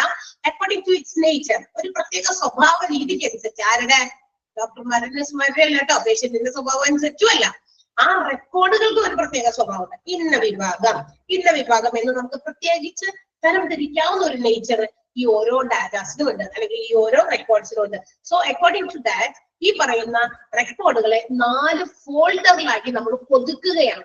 അങ്ങനെയാണ് ഒതുക്കി വെക്കുന്നത്. അല്ലാതെ ഇങ്ങനെ പല സ്ഥലത്ത് വ്യാപിച്ചു കിടന്നിട്ട് എന്ത് കാര്യം? നമുക്ക് എന്തെങ്കിലും ഒരു പെർട്ടിക്കുലർ കാര്യത്തിന് എന്തെങ്കിലും ഒരു ഇൻഫർമേഷൻ കളക്ട് ചെയ്യണം, ഏതെങ്കിലും ഒരു പേഷ്യന്റിന്റെ എവിടെ പോയി തപ്പും, പല സ്ഥലങ്ങളിൽ ഈ പറഞ്ഞ ആളുടെ റെക്കോർഡുകളുണ്ട്. ലാബിലെ റെക്കോർഡാണോ വേണ്ടത്, അല്ലെങ്കിൽ എക്സ്റേ യൂണിറ്റിൽ റെക്കോർഡാണോ വേണ്ടത്, സർജറി ഡിപ്പാർട്ട്മെന്റിലെ വേണോ, അല്ലെങ്കിൽ വേറെ ഏതെങ്കിലും വിഭാഗത്തിലാണോ വേണ്ടത്, ഇതൊക്കെ നമ്മൾ അന്വേഷിച്ചിട്ട് വരും. അതിന് പകരം എന്ത് ചെയ്യാം, ഈ റെക്കോർഡുകളെല്ലാം തന്നെ എല്ലാത്തിന്റെയും നേച്ചർ അനുസരിച്ച് അതിലെ 4 ഫോൾഡേഴ്സിൽ നമ്മൾ ഒതുക്കുകയാണ്. അപ്പൊ ആ 4 ഫോൾഡറുകളാണ്. That means all the medical records are assembled. Assembled എന്ന് പറഞ്ഞാൽ എന്താ? അസംബിൾ ചെയ്യാന്ന് പറഞ്ഞാൽ കേട്ടില്ലേ? ഇപ്പൊ തന്നെ ഇഷ്ടംപോലെ പരസ്യങ്ങളൊക്കെ നമ്മൾ കാണാറുണ്ട്. പെൻ അസംബ്ലിംഗ് യൂണിറ്റിലേക്ക് നിങ്ങൾക്ക് കയ്യിൽ എന്താ പറയാ, അതൊക്കെ വീട്ടിലിരുന്നുകൊണ്ട് വർക്ക് ചെയ്ത് ഇഷ്ടംപോലെ പൈസ സമ്പാദിക്കാം എന്നൊക്കെ പറഞ്ഞ് ഇഷ്ടംപോലെ വരണില്ലേ? അസംബ്ലി എന്ന് പല സാധനങ്ങൾ തമ്മിൽ കൂട്ടി യോജിപ്പിക്കുക. പേനയുടെ അതെ കൂട്ടിച്ചേർക്കുക. യെസ്, അത് തന്നെയാണ് മലയാളം വേർഡ്, അതായത് ഞാൻ ഉദ്ദേശിച്ചത്. ഓക്കെ, അപ്പൊ ഇതെല്ലാം കൂടി ഇങ്ങനെ കൂട്ടിച്ചേർക്കാം. നമ്മളിങ്ങനെ കൂട്ടിച്ചേർക്കുമ്പോൾ പ്രത്യേക രീതി അനുസരിച്ച് തരം തിരിച്ചിട്ടാണ് കൂട്ടിച്ചേർക്കണം. അല്ലാണ്ട് എല്ലാം കൂടി കൂട്ടി തുണികെട്ടി വെക്കുന്നല്ല ഉദ്ദേശിച്ചത് കേട്ടാ. അതിന് വേണ്ടിയിട്ട് അതിന്റെ സൗകര്യത്തിന് കൺവീനിയൻസിന് 4 ഫോൾഡറുകളായിട്ട് ഇങ്ങനെ തിരിച്ചിട്ടുണ്ട്. And the folders are out patients, correspondence, investigations and in patient. 4 folder. ഉദാഹരണം വേറൊന്നും പറയാം. അതായത് എന്താണ് ഈ ഫോൾഡർ എന്ന് പറയും മനസ്സിലാക്കാൻ. നിങ്ങൾ ഇവിടെ ഹോസ്പിറ്റൽ അഡ്മിനിസ്ട്രേഷൻ എന്ന് പറയുന്ന കോഴ്സ് പഠിക്കുന്ന 7th B ബാച്ചാണ് TB. ഓക്കെ, 7th B ബാച്ചാണ്. ദാറ്റ് മീൻസ് അതിന്റെ കൂടെ 7th A ഉണ്ടാവണം, B ഉണ്ടാവണം, C ഉണ്ടാവണം, എന്നിട്ടാണല്ലോ D വരിക അല്ലെ. ആദ്യം തന്നെ ഓൾറെഡി D എന്ന് പേര് കൊടുക്കില്ല. നമുക്കറിയാം ഒരു ന്യൂമറിക്കലോ അല്ലെങ്കിൽ ആൽഫബറ്റിക്കലോ നമ്മൾ ഇങ്ങനെ അറേഞ്ച് ചെയ്യുമ്പോൾ എയ്ക്കാണ് പ്രിഫറൻസ്, എ തുടങ്ങിയാണ് ഇവിടെ എഴുതാം. ABCD എന്ന് പറയുന്നത് 7th മാത്രമുള്ള 4 ബാച്ചസ് ആയിട്ട് നമ്മൾ തിരിച്ചിട്ടുണ്ട്. ഇത് 7th മാത്രമല്ല 5th ഉണ്ട്, 6th ഉണ്ട്. ഇപ്പൊ ഓൺ ഗോയിങ്ങില് ഐ തിങ്ക് 11th വരെയുള്ള ക്ലാസ്സുകൾ ഹോസ്പിറ്റൽ അഡ്മിനിസ്ട്രേഷൻ ഇവിടെ നടന്നുകൊണ്ടിരിക്കുന്നുണ്ട്. അപ്പൊ നമുക്ക് നിങ്ങൾ 7th B ബാച്ചാണ്. ഇപ്പൊ ഇന്ന് നിങ്ങൾക്ക് 2 ക്ലാസ്സുകൾ എടുക്കുന്നു, ഞാൻ എടുക്കും, അടുത്ത മിസ് അഡീഷൻ കൊടുക്കും. ഇന്നത്തെ നോട്ട്സ് നിങ്ങൾക്ക് നാളെ സെൻഡ് ചെയ്യും അല്ലെ. നാളെ നിങ്ങൾക്ക് സെൻഡ് ചെയ്യുമ്പോൾ ഞാനും അതുപോലെ തന്നെ നിങ്ങളുടെ കൂടെ ഇന്ന് സോളി മിസ് ആണ്, സോളി മിസ്സും എടുത്ത ക്ലാസ്സുകളായിരിക്കാം നാളെ 2 hours ക്ലാസ് ആയിട്ട് നിങ്ങളുടെ ഗൂഗിൾ ക്ലാസ് റൂമിനകത്തേക്ക് അപ്ലോഡ് ചെയ്യുന്നത് അല്ലെ. ആ ക്ലാസ് എങ്ങാനും മാറിപ്പോയി, വേറെ സ്ഥലത്തുള്ള വേറെ ക്ലാസ്സുകാരുടെ വന്നു എന്ന് വിചാരിക്കാം. ഇന്ന് നടന്നത് ഞങ്ങൾ 2 പേരെയും ക്ലാസ് ആണ്. അപ്പൊ നാളെ സാറ്റർഡേ ആണ്. മോർണിംഗ് ഒരു 10, 10:30, 12 മണിക്കൊക്കെ ഉള്ളില് നിങ്ങൾക്ക് നോട്ട്സ് അല്ലെങ്കിൽ അതുപോലെ തന്നെ നിങ്ങളുടെ ക്ലാസ് ഇന്ന് നടന്ന ക്ലാസ്സിന്റെ റെക്കോർഡഡ് വീഡിയോ ഇടും. റെക്കോർഡഡ് ക്ലാസ്സിനെ മാത്രം ഡിപ്പെൻഡ് ചെയ്യുന്ന ഒത്തിരി കുട്ടികളും നമ്മോടൊപ്പം ഉണ്ട്. അപ്പൊ അവർക്ക് വേണ്ടിയിട്ട് ഇത് അപ്ലോഡ് ചെയ്തത്. അങ്ങനെ വരുമ്പോ ഇന്ന് ഞങ്ങൾ 2 പേരും ക്ലാസ്സാണ് നടന്നത്. അല്ല വേറെ ഏതെങ്കിലും ക്ലാസ്സിന്റെ ഇതേ സമയം വേറെ എയിലൊക്കെ ബിയിലൊക്കെ വേറെ ക്ലാസ് നടക്കുന്നുണ്ട് എന്ന് വിചാരിക്കാം. ആ ക്ലാസ് ആണ് നിങ്ങൾക്ക് റെക്കോർഡ് ചെയ്തത് ഇട്ട് തന്നതെങ്കിൽ ഉടനെ നിങ്ങൾ കണ്ടുപിടിക്കുക എന്താണെന്ന്. ഞങ്ങൾക്ക് ഇന്നലെ എടുത്തത് ഈ ടീച്ചറല്ലല്ലോ, ഇന്നലെ ഞങ്ങൾക്ക് ഇന്ന ക്ലാസ് ആയിരുന്നല്ലോ, മെഡിക്കൽ റെക്കോർഡാണല്ലോ ഞങ്ങൾ പഠിച്ചത്, ഇന്ന ഭാഗമാണല്ലോ, പിന്നെന്താ ഇത്. ഓക്കെ, സോ ഇതിന് സൗകര്യത്തിന് നമ്മൾ നിങ്ങൾക്ക് ഓരോരുത്തർക്കും വേണ്ടി ഓരോ ഫോൾഡർ നമ്മൾ ക്രിയേറ്റ് ചെയ്ത് വെച്ചിട്ടുണ്ട്. സോ തെറ്റിപ്പോകില്ല, ആ ഫോൾഡറിലേക്ക് അതേ ക്ലാസ് മാത്രമേ വരുള്ളൂ. അതെന്തിനാ? സൗകര്യം, കൺവീനിയൻസ്. അതുപോലെ ഒരു ഉദാഹരണത്തിലേക്ക് പോയതായിട്ട് വിചാരിക്കില്ലേ. അപ്പൊ അതുപോലെ നമ്മുടെ ഹോസ്പിറ്റൽസിലും ഒരുപാട് മെഡിക്കൽ റെക്കോർഡ്സ് ഉണ്ടെങ്കിലും ഇതെല്ലാം തന്നെ അസംബിൾ ചെയ്ത് പല പല ഫോൾഡേഴ്സിൽ അത് ഒരു പ്രത്യേക നേച്ചർ അനുസരിച്ച് ഒരു ഫോൾഡേഴ്സിലായിട്ട് കീപ്പ് ചെയ്തിരിക്കുന്നു എന്നാണ് പറഞ്ഞത്. അതിന് കീപ്പ് ചെയ്യാൻ വേണ്ടിയിട്ട് ഉണ്ടാക്കിയിരിക്കുന്ന ഫോൾഡേഴ്സിന്റെ പേരുകളാണ് നമ്മൾ പറഞ്ഞത്. Out patient, correspondence, investigations and inpatient. ആ 4 പോയിന്റ് ഒന്ന് അണ്ടർലൈൻ ചെയ്തേക്കാം, അത് ഇമ്പോർട്ടന്റ് ആണ്. ആ 4 ഫോൾഡേഴ്സിന്റെ പേരെന്താണ്? മെഡിക്കൽ റെക്കോർഡ് ഫോംസ് അസംബിൾ ചെയ്യുമ്പോൾ ഉണ്ടാകുന്ന 4 ഫോൾഡറുകളുടെ പേരുകൾ. 4 ഫോൾഡറുകളുടെ പേര് മാത്രമല്ല, ഈ 4 ഫോൾഡറുകളിലും ഏതൊക്കെ കാര്യങ്ങളാണ് ഉൾപ്പെടുന്നത്. സിമ്പിൾ ആണ്, വളരെ പാടൊന്നുമില്ല. ഓരോന്നിലും ഇങ്ങനെ വേർഡിന്ന് തന്നെ നമുക്ക് കണക്ട് ചെയ്ത് ഇതൊക്കെ ഇന്നത്തായിരിക്കും വരിക. നേച്ചറൊക്കെ തന്നെ നമുക്ക് മനസ്സിലാവും. സ്വഭാവം അനുസരിച്ച്, റെക്കോർഡ്സിന്റെ സ്വഭാവം അനുസരിച്ചാണ്, പേഷ്യന്റിന്റെ സ്വഭാവം അനുസരിച്ചല്ല, ഡോക്ടറുടെ സ്വഭാവം അനുസരിച്ചല്ല. ഓക്കെ, ആ റെക്കോർഡ്സിന്റെ നേച്ചർ അനുസരിച്ചാണ് ഈ ഫോൾഡറുകളിലേക്ക് ഇത് ഇന്ന സ്ഥലത്ത് ഇരിക്കേണ്ടതാണ്, അതെ ഇത് ഈ വിഭാഗത്തിൽ ഈ ഫോൾഡറിലാണ് വരണ്ടേ എന്ന് നമുക്ക് തന്നെ തോന്നും. എങ്ങനെ വായിച്ചു നോക്കിയേ. ഒന്നാമത്തേത് ഔട്ട് പേഷ്യന്റ്. ഔട്ട് പേഷ്യൻസിൽ എന്തായിരിക്കാം ഉൾപ്പെടുക? അതെ, സംശയമില്ല, it is the list of the patients. പേഷ്യൻസിന്റെ പേരാണ് according to the chronological order. അതായത് പേഷ്യൻസിന്റെ പേരുകള് കൃത്യമായിട്ട് ക്രോണോളജിക്കൽ ഓർഡറിൽ അറേഞ്ച് ചെയ്തിട്ടുള്ള ഫോമുകളായിരിക്കും ഈ പറയുന്ന ഏതിൽ വരിക? ഒന്നാമത്തെ വിഭാഗമായ ഒന്നാമത്തെ ഫോൾഡറായ ഏതിൽ വരുന്നത്? ഔട്ട് പേഷ്യൻസിൽ വരുന്നത്. എന്താണ് ക്രോണോളജിക്കൽ ഓർഡർ എന്ന് കേട്ടിട്ടുണ്ടോ? നമ്മൾ നേരത്തെ പറഞ്ഞെന്ന് തോന്നല്ലോ. ക്രോണോളജിക്കൽ ഓർഡർ എന്താ? ആൽഫബറ്റിക്കൽ ഓർഡർ അല്ല, ക്രോണോളജിക്കൽ ഓർഡർ എന്താ? ആരെങ്കിലും പറയാൻ നോക്കട്ടെ. ഇതൊക്കെ അറിയാന്ന് വിചാരിച്ചിട്ട് വേഗം അങ്ങോട്ട് തട്ടി വിടും നമ്മളൊക്കെ. ക്രോണോളജിക്കൽ ഓർഡർ ഞാൻ എപ്പോഴും പറഞ്ഞിട്ടില്ല, ഇതിനു മുമ്പ് അങ്ങനെ ഒരു വാക്ക് ഉപയോഗിച്ചിട്ടില്ലേ? അതെന്ത് ഓർഡറാന്നാ ഞാൻ ചോദിക്കണേ. ക്രോണോളജിക്കൽ ഓർഡർ എന്ന് ഞാൻ എവിടെ പറഞ്ഞിട്ടുണ്ടോ? ഞാൻ ഉറക്കത്തിൽ പറഞ്ഞതാണോ ഇല്ലേ? ആൽഫബറ്റിക്കൽ ഓർഡറിലല്ല.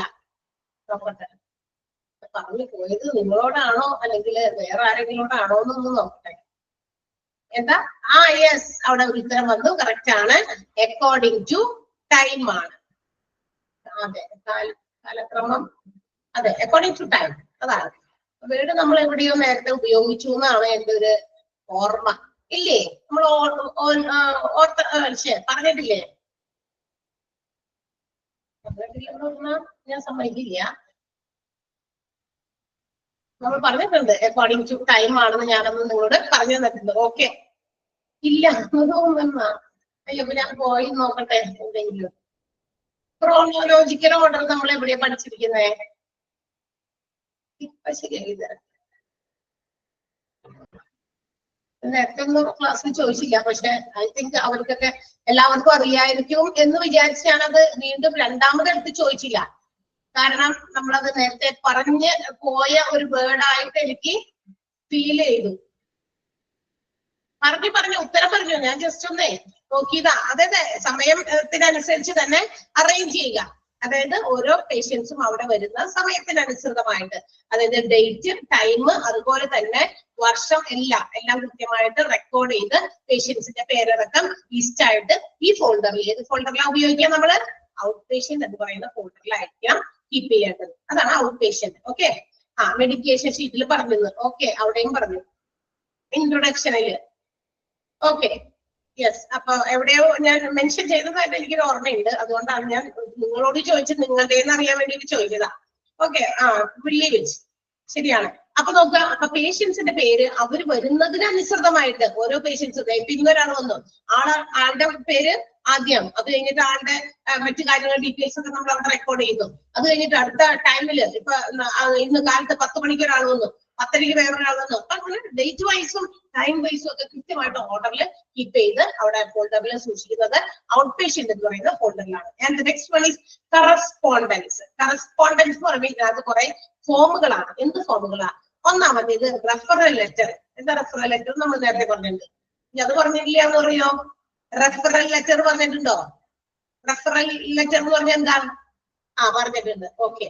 എന്താ റെഫറൽ ലെറ്റർ എന്ന് പറഞ്ഞു കഴിഞ്ഞാൽ ഇപ്പൊ മറ്റേതെങ്കിലും ക്ലിനിക്സില്, ഹെൽത്ത് സെന്റേഴ്സിലൊക്കെ നമ്മൾ പോയിട്ട് ഡോക്ടറെ കണ്ടു, ആൻഡ് അതിന്റെ ബാക്കി ചിലപ്പോ അതിനുമായിട്ട് അതിന്റെ ഫർദർ ട്രീറ്റ്മെന്റിലേക്ക് പ്രൊസീഡ് ചെയ്യാനായിട്ട് ആ ഡോക്ടർക്ക് എന്തെങ്കിലും ഇൻകൺവീനിയൻസ് ഫീൽ ചെയ്യുന്നുണ്ടെങ്കിൽ അവരെന്ത് ചെയ്യും? റെഫർ ചെയ്യും. ഇന്ന ഹോസ്പിറ്റലിൽ അവിടെ കൊണ്ടുപോയി കാണിക്കില്ല എന്ന് പറഞ്ഞിട്ട് നമുക്ക് അവർ തരും.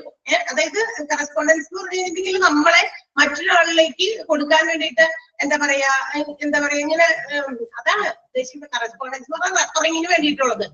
അതായത് ഏതൊക്കെ ഫോമുകളൊക്കെ ഓരോന്നിൽ വന്നിട്ടുണ്ടോ ഇതെല്ലാം റെഫർ ചെയ്യാൻ വേണ്ടിയിട്ട് എടുത്തു വെക്കുന്ന ഒരു ഫോൾഡറാണ് കറസ്പോണ്ടൻസ്. ഒത്തിരി ഫോമുകൾ ഉണ്ടായിരിക്കും. അതിൽ ഒരെണ്ണമാണ് റെഫറൽ ലെറ്റർ.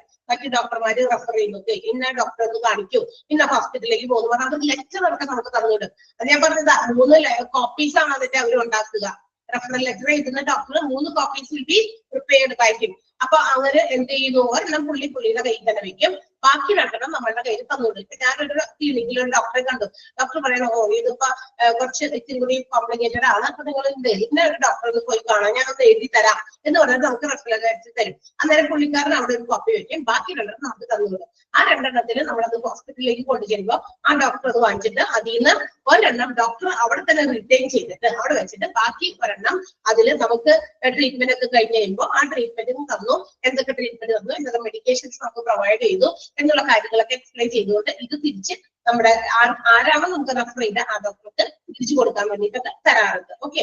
അങ്ങനെയുള്ള റെഫറൽ ലെറ്റേഴ്സ്, അഡ്മിഷൻ സമയത്ത് നടക്കുന്ന ഫോമുകളുടെ ഫിൽ ചെയ്തത്, കൺസൾട്ടേഷൻ ഫോമുകള്, പിന്നെ കൺസെന്റ് മറ്റേതെങ്കിലും തരത്തിലുള്ള സർജറിക്കോ അനസ്തേഷ്യ കൊടുക്കുന്നതിനൊക്കെ നമ്മൾ സമ്മതമൊക്കെ കൊടുത്തിട്ടുണ്ടെങ്കിൽ അത്, ഇൻവെസ്റ്റിഗേഷൻസ് പലതും നടത്തിയിട്ടുണ്ടാവും നമ്മളില്, പരിശോധനകളൊക്കെ, ലാബ് ടെസ്റ്റുകളോ റേഡിയോളജി ഒക്കെ അങ്ങനെയുള്ള കാര്യങ്ങള്, ഓപ്പറേഷന് മുമ്പ് നടത്തുന്ന ചെക്കിങ്ങുകള്, ചെക്ക് ലിസ്റ്റ്, ബിഫോർ ഓപ്പറേഷന് മുമ്പ് നമ്മൾ ഏതെങ്കിലുമൊക്കെ തരത്തിലുള്ള സാധനങ്ങളൊക്കെ ചെക്ക് ചെയ്തിട്ടുണ്ടെങ്കിൽ അത്, നോട്ടിഫിക്കേഷൻ ഫോർ സ്റ്റിൽ ബർത്ത്, എന്തെങ്കിലും സ്റ്റിൽ ബർത്തുകൾ നടന്നതായിട്ട് നോട്ടിഫൈ ചെയ്തിട്ടുണ്ടെങ്കിൽ, സ്റ്റിൽ ബർത്ത്, ചാപിള്ള എന്ന് പറയില്ലേ, അതായത് കുട്ടികൾ ജനിക്കുന്നതിന് മുമ്പ് തന്നെ മരണപ്പെടുന്ന ഒരു അവസ്ഥ, സ്റ്റിൽ ബർത്തുമായി ബന്ധപ്പെട്ടിട്ടുള്ള ഫോമുകൾ ഉണ്ടെങ്കിൽ അത്, ബർത്ത് നോട്ടിഫിക്കേഷൻസ്, മെഡിക്കൽ റിപ്പോർട്ടുകൾ പലതും, പിന്നെ മാത്രമല്ല ഇൻഫെക്ഷൻ കൺട്രോൾ നമുക്കറിയാം, ഇൻഫെക്ഷൻ കൺട്രോൾ ചെയ്യപ്പെടേണ്ട ഒരു സ്ഥലമാണ് ഹോസ്പിറ്റൽസ്.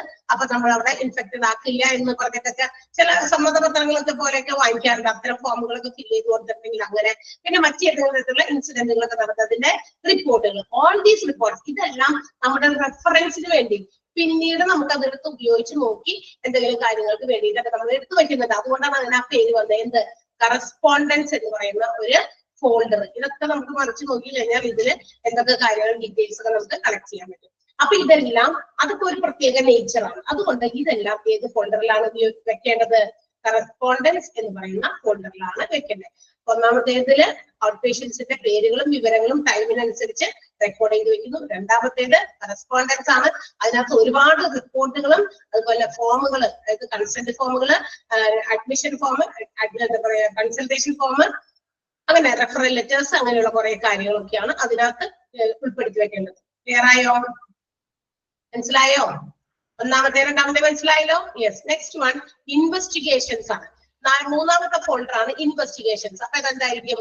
ലാബില്, അതേപോലെ തന്നെ റേഡിയോളജിയില്, എക്സ്റേ യൂണിറ്റില് ഇവിടെയൊക്കെ നടത്തിയിരിക്കുന്ന ടെസ്റ്റുകളാണ്. അതൊക്കെയാണ് ഇൻവെസ്റ്റിഗേഷൻ റിപ്പോർട്ട്സ്, ലാബ് ടെസ്റ്റുകൾ. അതിന് വേണ്ടിയിട്ട് ഒരു ലബോറട്ടറി മൗണ്ട് ഷീറ്റ് തയ്യാറാക്കി വെച്ചിട്ടുണ്ടാവും ഓരോ യൂണിറ്റുകാരും. ഇപ്പൊ എക്സ്റേയിലാണെങ്കിൽ അവരൊരു മൗണ്ട് ഷീറ്റ് എന്ന് പറഞ്ഞാൽ എന്താ? ഈ ലാബില് നടക്കുന്ന, ഇപ്പൊ എക്സ്റേ യൂണിറ്റിലാന്ന് വിചാരിക്കാം, ഒരു ദിവസം ഒരു എക്സ്റേ നടക്കാൻ പാടണമെന്നൊന്നുമില്ലല്ലോ. ചിലപ്പോ ഒന്നിലധികം പേഷ്യൻസിന്റെ ഒക്കെ എക്സ്റേസ് എടുത്തിട്ടുണ്ടായിരിക്കും.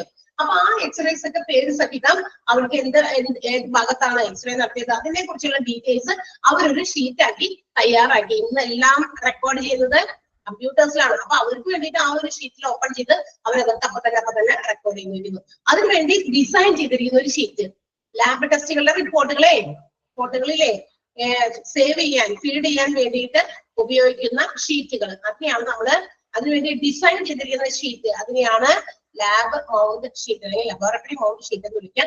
അപ്പൊ അതാത് യൂണിറ്റിൽ, എക്സ്റേയിലാണെങ്കിൽ അവിടെ, റേഡിയോളജിയിലാണെങ്കിൽ അവിടെ, ECG എടുക്കുന്നിടത്താണെങ്കിൽ അവിടെ, പിന്നെ EEGയിലാണെങ്കിൽ അവിടെ, അൾട്രാസൗണ്ട് വിഭാഗത്തിലാണെങ്കിൽ അവിടെ, എവിടെയാണോ അത് എടുക്കുന്നത് അവിടെ അതൊക്കെ കൃത്യമായിട്ട് റെക്കോർഡ് ചെയ്ത് വെക്കുക എന്നുള്ളതാണ് അതിനുവേണ്ടി തയ്യാറാക്കി വെച്ചിരിക്കുന്ന ഷീറ്റുകളാണ് ലബോറട്ടറി മൗണ്ട് ഷീറ്റ് എന്ന് പറയുന്നത്. ഇതെല്ലാം നമ്മുടെ ഇൻവെസ്റ്റിഗേഷൻ എന്ന് പറയുന്ന വിഭാഗത്തിൽ അല്ലെങ്കിൽ ഫോൾഡറിലായിരിക്കും അവർ സേവ് ചെയ്ത് വെച്ചിരിക്കുക. ഇൻവെസ്റ്റിഗേഷൻ എല്ലാത്തിന്റെയും ഇൻവെസ്റ്റിഗേഷൻസ് നടത്തിയിരിക്കുന്ന ലാബിന്റെയും എക്സ്റേയുടെയും ECG, EEG, അൾട്രാസൗണ്ട് അങ്ങനെയുള്ള എന്ത് എക്സാമിനേഷൻസും നമ്മുടെ ശരീരത്തില് പേഷ്യൻസിന് നടത്തിയിട്ടുണ്ടോ അതിന്റെ ലിസ്റ്റുകൾ കൃത്യമായിട്ട് മൗണ്ട് ഷീറ്റ്സിൽ എഴുതി അവിടെ വ്യക്തമായിട്ട് വെച്ചിട്ടുണ്ടാവും. And it will be kept in investigation folder. ആ ഫോൾഡറിന്റെ പേരാണ് ഇൻവെസ്റ്റിഗേഷൻ. ക്ലിയർ ആയോ? ഇലക്ട്രോ കാർഡിയോഗ്രാം, ECG, അതിന്റെ റിപ്പോർട്ടുകൾ. EEG എന്താ? Electro encephalogram. ഇലക്ട്രോ എൻസെഫലോഗ്രാം എന്ന് പറയുന്ന ഒരു അതും ഇതുപോലെ ഒരു ട്രീറ്റ്മെന്റിന്റെ ഭാഗമായ ഒരു ഡയഗ്നോസിസ് ചെയ്യാനുള്ള ഒരു മെഷീനറിയാണ്. അത് to investigate about the functioning or activities of our brain. നമ്മുടെ ബ്രെയിനിന്റെ പ്രവർത്തനങ്ങളെ കുറിച്ചിട്ട് ഇൻവെസ്റ്റിഗേറ്റ് ചെയ്യാനുള്ള ഒരു ടെസ്റ്റിംഗ് രീതിയാണ് EEG, ഇലക്ട്രോ എൻസെഫലോഗ്രാം എന്നാണ് അതിന്റെ പേര്. ക്ലിയർ ആയോ? ഇൻവെസ്റ്റിഗേഷൻ എന്ന് പറയുന്ന ഫോൾഡർ മനസ്സിലായില്ലേ? ഓക്കെ. ആൻഡ് ഫോർത്ത് ഫോൾഡർ, നാലാമത്തെ ഫോൾഡർ ആണ് ഇൻപേഷ്യന്റ്. അപ്പൊ എന്തായിരിക്കും ഇൻപേഷ്യന്റിൽ വരാം? അഡ്മിറ്റ് ചെയ്തിരിക്കുന്ന പേഷ്യൻസിനെ സംബന്ധിക്കുന്ന സകലമാന വിവരങ്ങളും റെക്കോർഡ് ചെയ്യുന്ന ഒരു ഫോൾഡർ ആണ് ഇൻപേഷ്യന്റ് ഫോൾഡർ എന്ന് പറയുന്നത്. അപ്പൊ ഇൻപേഷ്യന്റ് ഫോൾഡറിൽ എന്തൊക്കെ ഉൾപ്പെടും? അങ്ങനെയാണെങ്കിൽ അഡ്മിഷൻ അല്ലെ, ഡിസ്ചാർജ്, പിന്നെ അവിടെ എന്തൊക്കെ എക്സാമിനേഷൻസ് നടത്തി, പേഷ്യൻസിന്റെ ഹിസ്റ്ററി അല്ലെങ്കിൽ ഫിസിഷ്യൻസിന്റെ ഓർഡേഴ്സ്, അനസ്തേഷ്യ റെക്കോർഡുകൾ, ഓപ്പറേഷൻ റെക്കോർഡുകൾ, റിപ്പോർട്ടുകൾ, റിക്കവറി റെക്കോർഡുകൾ, എത്രത്തോളം രോഗം ഭേദമായി, ഓപ്പറേഷൻസ് എത്രത്തോളം റിക്കവർ ആയി, labour room records, diabetics records, resuscitation records. എന്താ റെസിസിറ്റേഷൻ റെക്കോർഡ്സ് എന്ന് പറഞ്ഞാൽ? പുനരുജ്ജീവന റെക്കോർഡുകൾ. നമ്മൾ CPR എന്ന് കേട്ടിട്ടുണ്ടല്ലോ. CPR എന്താ full form of CPR? EEG, ഇലക്ട്രോഎൻസെഫലോഗ്രാം ആണ്. എന്ത് CPR എന്ന് കേട്ടിട്ടില്ലേ? എന്താ CPR കേട്ടിട്ടുണ്ടോ? നീ കേട്ടിട്ടില്ല എന്ന് പറയുന്നത് കാർഡിയോ പൾമിനറി റെസിസിറ്റേഷൻ എന്നാണ്. എന്താ അതിന്റെ അർത്ഥം? കാർഡിയോ പൾമിനറി റെസിസിറ്റേഷൻ ആണ് അവിടെ. ആ റെസിസിറ്റേഷൻ അവിടെ വേർഡ് വന്നതുകൊണ്ട് ഞാൻ പറയുന്നത് അതൊരു പുനർജീവിതത്തിലേക്ക് കൊണ്ടുവരുന്ന ഒരു പ്രോസസ്സാണ്. നമ്മൾ കൊടുക്കേണ്ട ഒരു പ്രോസസ്സാണ്. ആർട്ടിഫിഷ്യൽ ആയിട്ട് ഒരു ശ്വാസം കൊടുക്കുന്ന ഒരു രീതിയാണ്. ആർക്ക് ശ്വാസം കൊടുക്കും. അതുപോലെ തന്നെ നമ്മൾ അത് ആക്ടിവിറ്റി ആണല്ലോ, നമുക്ക് അറിയാം. ഇത് പെട്ടെന്ന് കുഴഞ്ഞു വീഴുന്ന ഒരാൾക്ക് ഹാർട്ട് അറ്റാക്സിന്റെ ഒരു ലക്ഷണമാണെന്ന് തോന്നിക്കഴിഞ്ഞാൽ നമ്മൾ പെട്ടെന്ന് തന്നെ ഇങ്ങനെ കൈവച്ചിട്ട് പ്രസ് ചെയ്തിട്ടൊക്കെ ഇങ്ങനെ കൊടുക്കുന്ന അതൊരു നമ്മൾ അവരെ വീണ്ടും ജീവിതത്തിലേക്ക് കൊണ്ടുവരാൻ നമ്മൾ നടത്തുന്ന ഒരു ശ്രമമാണ്. ഓക്കെ. അപ്പൊ അതുകൊണ്ടാണ് റെസിസിറ്റേഷൻ വീട് അവിടെ വന്നത്. അപ്പൊ അങ്ങനെയുള്ള റെക്കോർഡുകൾ, അപ്പൊ ആളെ അങ്ങനെ ജീവിതത്തിലേക്ക് തിരിച്ചു കൊണ്ടുവരാൻ വേണ്ടി നടത്തിയ എന്തെങ്കിലുമൊക്കെ ട്രീറ്റ്മെന്റിലൂടെ തന്നെ അതിന്റെ records, each records, that means reactions records, എന്തെങ്കിലും മെഡിസിൻസിന്റെ ഉള്ള reactions, growth chart record, paramedical service record, നഴ്സസിന്റെ നോട്ട്സ്, ഒബ്സർവേഷൻ ചാർട്ട്, അതൊക്കെ അങ്ങനെ പേര് ഓർത്തിരുന്നാൽ മാത്രം മതി. Fluid balance chart, intake output, vital signs records, ഓരോ പേഷ്യൻസിനും നമ്മൾ എന്തൊക്കെ വൈറ്റൽ സയൻസ് നേരത്തെ ടെമ്പറേച്ചർ, പൾസ്, റെസ്പിറേഷൻ ഒക്കെ പറഞ്ഞില്ലേ, അങ്ങനെ അതിന്റെയൊക്കെ അതൊക്കെ എടുത്തിട്ടുണ്ടെങ്കിൽ അതിനെ കുറിച്ചൊക്കെയുള്ള കാര്യങ്ങളൊക്കെ ഡീറ്റെയിൽഡ് ആയിട്ടൊക്കെ റെക്കോർഡ് ചെയ്ത് വെക്കുന്നത്. And last one discharge summary. ഇതെല്ലാം തന്നെ എന്തുണ്ടാവണം, ഇതാണ് മറ്റേ അതെല്ലാം നേരത്തെ അതുകൊണ്ട് നേച്ചർ റെക്കോർഡ്സ് എന്ന് പറഞ്ഞാൽ മറ്റേ റിയാക്ഷൻസ് റെക്കോർഡ്സ് കേട്ടാ. ഓക്കെ, ഏതെങ്കിലും മരുന്നുകൾക്ക് അലർജീസ് ഒക്കെ വന്നു കഴിഞ്ഞാലേ അതെ അതിന്റെയൊക്കെ റെക്കോർഡുകൾ. അപ്പൊ ചില മരുന്നുകൾക്ക് അലർജി ഉണ്ടെങ്കിൽ നമ്മളത് അവിടെ നോട്ട് ചെയ്ത് വെച്ച് കഴിഞ്ഞാൽ അപ്പൊ അത് നമുക്ക് ആ രീതിയിൽ അതിനെ ഹാൻഡിൽ ചെയ്യാലോ. അങ്ങനെ ഈ പറയുന്ന എല്ലാം തന്നെ നമ്മൾ ഇൻപേഷ്യന്റ് എന്ന് പറയുന്ന ഫോൾഡറിൽ വെക്കും. അന്നേരം ഇത് വെക്കുന്നതിന് ഒരു പ്രത്യേകതയുണ്ട്. With the most remote admission file on the bottom and the most recent admission file on the top. ഇതെങ്ങനെ അറേഞ്ച് ചെയ്ത് ഫോൾഡറിലാക്കി വെക്കുമ്പോൾ ഒരു കാര്യം മാത്രം പ്രത്യേകം ശ്രദ്ധിക്കണം. എന്ത് മോസ്റ്റ് റീസെന്റ് ആയിട്ടുള്ള അഡ്മിഷൻസ്, ഏറ്റവും അടുത്തടുത്ത് അഡ്മിറ്റഡ് ആയിട്ടുള്ള പേഷ്യൻസിന്റെ ഫയലുകൾ on the top and the most remote എന്താ ഏറ്റവും പഴകിയത്, കുറച്ച് പഴയതായിട്ടുള്ള അഡ്മിഷൻസ് താഴെ വരുന്ന രീതിയിലാണ് വെക്കേണ്ടത്. എന്ന് വെച്ചാൽ ഇന്ന് ഇപ്പൊ കുറച്ച് മുന്നേ ഒരു അരമണിക്കൂർ മുമ്പ് ഒരു പേഷ്യന്റ് അഡ്മിറ്റ് ആയിട്ടുണ്ട്, അപ്പൊ ആളുടെ ഏറ്റവും മുകളിൽ വരണം. മനസ്സിലായ? അത് കഴിഞ്ഞ് അതിന്റെ മുന്നത്തെ മണിക്കൂറിലോ മിനിറ്റിലോ വേറെ മുമ്പിലോ ആരെങ്കിലും അഡ്മിറ്റഡ് ആയിരുന്നെങ്കിൽ അവരുടെ താഴെ എന്നൊരു എന്താ പറയാ ഇൻവേർട്സ് ഫോമിൽ അല്ലെ, ഒരു ഡിസെൻഡിങ് ഓർഡറിലായിരിക്കണം അത് അറേഞ്ച് ചെയ്ത് വെക്കേണ്ടത് എന്നാണ്. ആദ്യം വന്നവരുടെ മുകളിലല്ല, ആദ്യം വന്നവരൊക്കെ താഴെ പോകും. അവസാനം വന്നവര് ലാസ്റ്റ് ഇൻ ഫസ്റ്റ് ഔട്ട് പോലെ. ഓക്കെ, ഏറ്റവും അവസാനം വന്നവര് ഏറ്റവും ടോപ്പിൽ വരും. ആ രീതിയിൽ നമ്മൾ ഫോൾഡേഴ്സിലാക്കി ഇൻപേഷ്യന്റിനെ സംബന്ധിക്കുന്നത്, അതായത് അഡ്മിഷൻ മുതൽ ഡിസ്ചാർജ് വരെയുള്ള കാര്യങ്ങളെല്ലാം തന്നെ ഇൻക്ലൂഡ് ചെയ്യുന്ന ഒരു ഫോൾഡറാണ് ഇൻപേഷ്യന്റ് ഫോൾഡർ. ഏകദേശം ഒരു വേർഡുകളൊക്കെ കേൾക്കുമ്പോൾ നമുക്ക് മനസ്സിലാകും അത് ഏത് ഫോൾഡറിലാണ് വരിക. പേഷ്യൻസ് വരുന്നത് ക്രോണോളജിക്കൽ ഓർഡറിൽ എഴുതുമ്പോൾ ഔട്ട് പേഷ്യന്റ് എന്ന് പറയുന്ന ഫോൾഡറിലാണ്. കറസ്പോണ്ടൻസിനകത്ത് റെഫറൽ ലെറ്റർ, അഡ്മിഷൻ ഫോമുകള്, കൺസെന്റ് ഫോമുകൾ, അങ്ങനത്തെ ഫോമുകളൊക്കെയാണ്. ഓപ്പറേഷൻ പ്രീ ഓപ്പറേറ്റീവ് ആയിട്ടുള്ള കാര്യങ്ങൾക്ക് വേണ്ടിയിട്ട് എന്തെങ്കിലും കൺസെന്റുകൾ നടത്തിയിട്ടെങ്കിൽ അതിന്റെ ഫോമുകള് അങ്ങനെയുള്ളതൊക്കെയാണ്. മറ്റേത് ഇൻവെസ്റ്റിഗേഷൻസ് ആണ്. അപ്പൊ ലാബ് റിപ്പോർട്ടുകളൊക്കെയാണ് വരിക കൂടുതൽ. ECG, എക്സ്റേ, അൾട്രാസൗണ്ട്, റേഡിയോളജി, അതൊക്കെ. ഇൻപേഷ്യന്റ് എന്ന് പറയുമ്പോൾ അഡ്മിഷൻ മുതൽ ഡിസ്ചാർജ് വരെയുള്ള എല്ലാ റെക്കോർഡ്സും വരും. ക്ലിയർ ആയോ?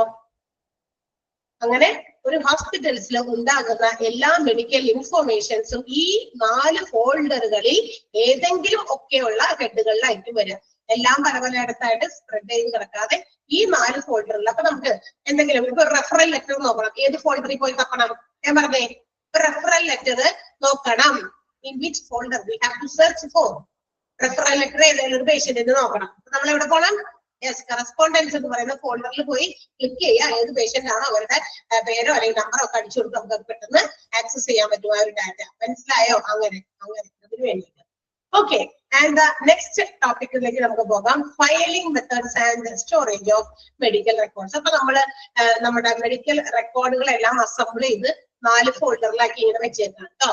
4 ഫോൾഡറിലാക്കി out patient, correspondence, investigations and inpatient എന്ന് പറയുന്ന 4 ഫോൾഡറിൽ ഇങ്ങനെ എല്ലാം അറേഞ്ച് ചെയ്തൊക്കെ വെച്ചു. ഇനി നമ്മൾ ഇതിനെ ഫയൽ ചെയ്യണം. ഈ ഓരോ റെക്കോർഡുകളൊക്കെ ഫയൽ ചെയ്യുന്നത് എങ്ങനെയാണെന്നാണ്. ആ ഫയൽ ചെയ്യുന്നതിന് വേണ്ടി കൺവീനിയൻസിന് വേണ്ടി ഓരോ ഹോസ്പിറ്റൽസിൽ ഓരോ മെത്തേഡുകളുണ്ട്, ഓരോ രീതികളുണ്ട്. പ്രധാനമായിട്ടും 5 ടൈപ്സ് ഓഫ് ഫയലിംഗ് മെത്തേഡുകളാണ് മെഡിക്കൽ റെക്കോർഡ്സുമായിട്ട് അത് സ്റ്റോർ ചെയ്യാൻ വേണ്ടിയിട്ട് ഉപയോഗിക്കുന്നത്. 5 തരത്തിലുള്ള റെക്കോർഡിംഗ് സിസ്റ്റംസ് ആണ്, ഫയലിംഗ്. ഏതൊക്കെയാണത്?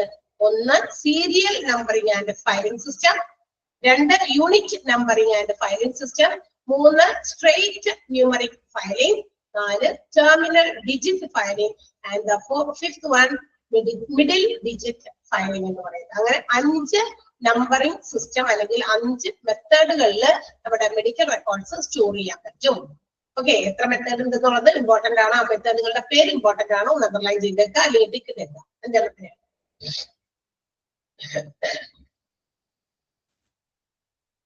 5 ചെയ്തോ? നമുക്ക് ഇത് ഓരോന്നും എന്താണെന്ന് നോക്കാം. ഓക്കെ, എല്ലാരും ഒരുപോലത്തെ അല്ല, എല്ലാം 5 രീതിയിലുള്ളതാണ്. 5 ഫയലിംഗ് ചെയ്യുമ്പോൾ അല്ലെങ്കിൽ മെഡിക്കൽ റെക്കോർഡുകൾ സ്റ്റോർ ചെയ്യുമ്പോൾ ഫയലുകളാക്കി മാറ്റുമ്പോൾ അതിന് നമ്പർ കൊടുക്കുന്ന രീതികൾ എല്ലാം ഒരുപോലെയല്ല, എല്ലാം ഡിഫറെന്റ് ആണ്. ഒന്നാമത്തെ നമുക്ക് നോക്കാം, serial numbering and filing system. ഒന്നാമത്തേതാണ് serial numbering and filing system എന്നാണ് അതിന്റെ പേര്. ഇവിടെ എന്താ പ്രത്യേകത എന്ന് അറിയൂ? അത് ആ ഒരേ ആദ്യത്തെ സെന്റൻസ് ഒന്നും നിങ്ങൾ എല്ലാത്തിനെയും പഠിക്കണോട്ടാ.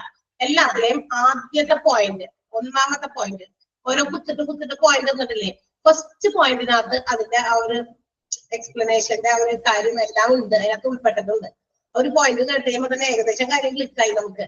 ഓക്കെ, ബാക്കിയുള്ള പോയിന്റ് അതിനോട് കണക്ട് ചെയ്ത് അതിൽ നിന്ന് ഇങ്ങനെ എന്താ പറയാ ഡിറൈവ് ചെയ്തെടുത്ത പോലെ ഇങ്ങനെ വികസിപ്പിച്ച് പറഞ്ഞത് മാത്രമേ ഉള്ളൂ. എല്ലാത്തിലും ആദ്യത്തെ പോയിന്റ് കേൾക്കുമ്പോൾ അത് തന്നെ പറഞ്ഞാൽ പോരെ, പിന്നെ എന്തിനൊക്കെ അധികം പറയണേന്നും നിങ്ങൾക്ക് തന്നെ തോന്നിപ്പോകും. അതുകൊണ്ട് ഞാൻ ആദ്യമേ തന്നെ ഒരു മുൻകൂർ ജാമ്യം എടുക്കുകയാണ്.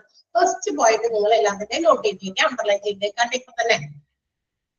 ഓക്കെ, അപ്പൊ പറയാം, first one serial numbering and filing system. ഇവിടെ എന്താ പ്രത്യേകത എന്നറിയോ?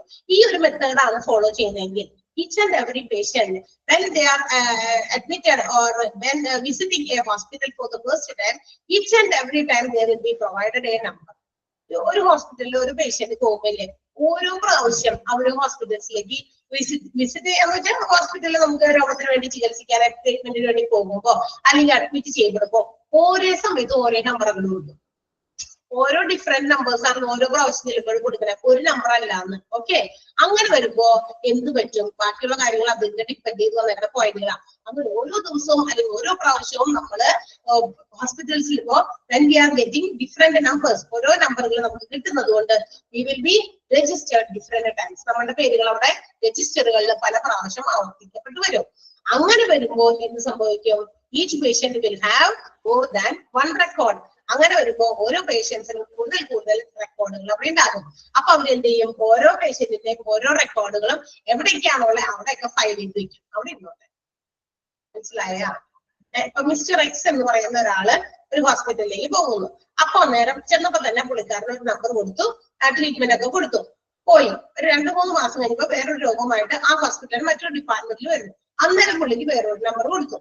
ഓക്കെ, അപ്പൊ നമ്പർ ഇട്ട് വേറെ സ്ഥലത്ത് പുള്ളിക്കാരന്റെ പേരുകൾ അവിടെ റെക്കോർഡ് ചെയ്ത് പല സ്ഥലങ്ങളിൽ വരുന്നു. എവിടേക്കാണോ റെക്കോർഡ് ഉള്ളത് അത് അവിടെ തന്നെ ഫയലുകളിൽ സൂക്ഷിക്കുന്നു എന്നുള്ളതാണ് ഈ നമ്പറിങ്ങിന്റെ പ്രത്യേകത. സീരിയൽ നമ്പറിംഗ് എന്ന് പറയുന്നതിന്റെ പ്രത്യേകത ആ ഒരൊറ്റ സെന്റൻസിൽ, ആദ്യത്തെ സെന്റൻസിൽ എവറിഥിങ് ഈസ് ഇൻക്ലൂഡഡ്, എല്ലാം ഉണ്ട്. പിന്നെ അതിങ്ങനെ എക്സ്പ്ലെയിൻ ചെയ്തു പറഞ്ഞിരിക്കുന്നു മാത്രം. അങ്ങനെ വരുമ്പോ കൂടുതൽ റെക്കോർഡുകൾ ഓരോ പേഷ്യൻസിനും ഉണ്ടാകും. അത് അവിടെ തന്നെ കറക്റ്റ് ആയിട്ട് ഫൈൻ ചെയ്ത് വെക്കുന്നു. ഓക്കെ, രണ്ടാമത്തെ പോയിന്റ് പറഞ്ഞാൽ കുറച്ചുകൂടി കൂടുതൽ ക്ലിയർ ആകും. ഞാൻ രണ്ടാമത്തെ പോയിന്റ് പറയാം, എന്നിട്ട് മനസ്സിലായല്ലോ എന്ന് ചോദിക്കുള്ളൂ കേട്ടോ. മനസ്സിലായെന്ന് എന്നിട്ട് ചോദിക്കുന്നുള്ളൂ എന്ന്. Okay, second one unit numbering and filing system ആണ്. Unit, what do you mean by unit? എന്താ യൂണിറ്റ് എന്ന് പറഞ്ഞാൽ? വണ്ണിനെ നമുക്ക് 1 യൂണിറ്റ് എന്ന് പറഞ്ഞാൽ എന്താ? 1 യൂണിറ്റ് എന്ന് പറയണ്ട, യൂണിറ്റ് എന്ന് തന്നെ പറഞ്ഞാൽ ഇറ്റ്സ് അണ്ടർസ്റ്റുഡ് ദാറ്റ് ഇറ്റ്സ് 1 എന്ന് തന്നെയാണ് അർത്ഥം. ഇവിടെ ഇവിടെ എന്താണെന്ന് അറിയാമോ? Patients are given only 1 number for the first time of admission. ആദ്യത്തെ പ്രാവശ്യം ഹോസ്പിറ്റലിലേക്ക് അഡ്മിറ്റ് ചെയ്യുമ്പോഴോ വിസിറ്റ് ചെയ്യുമ്പോഴോ ഒരു നമ്പർ കൊടുക്കും. And that number will be retained for the subsequent visits or admissions. പിന്നീട് വരുന്ന ഓരോ ട്രീറ്റ്മെന്റിനും അഡ്മിഷൻസിനും ആ ഒരു നമ്പർ തന്നെയാണ് അവരവിടെ എന്ത് ചെയ്യുന്നത്? കീപ്പ് ചെയ്യുന്നത്. അവർക്ക് അറിയുള്ളത് കേട്ടാ.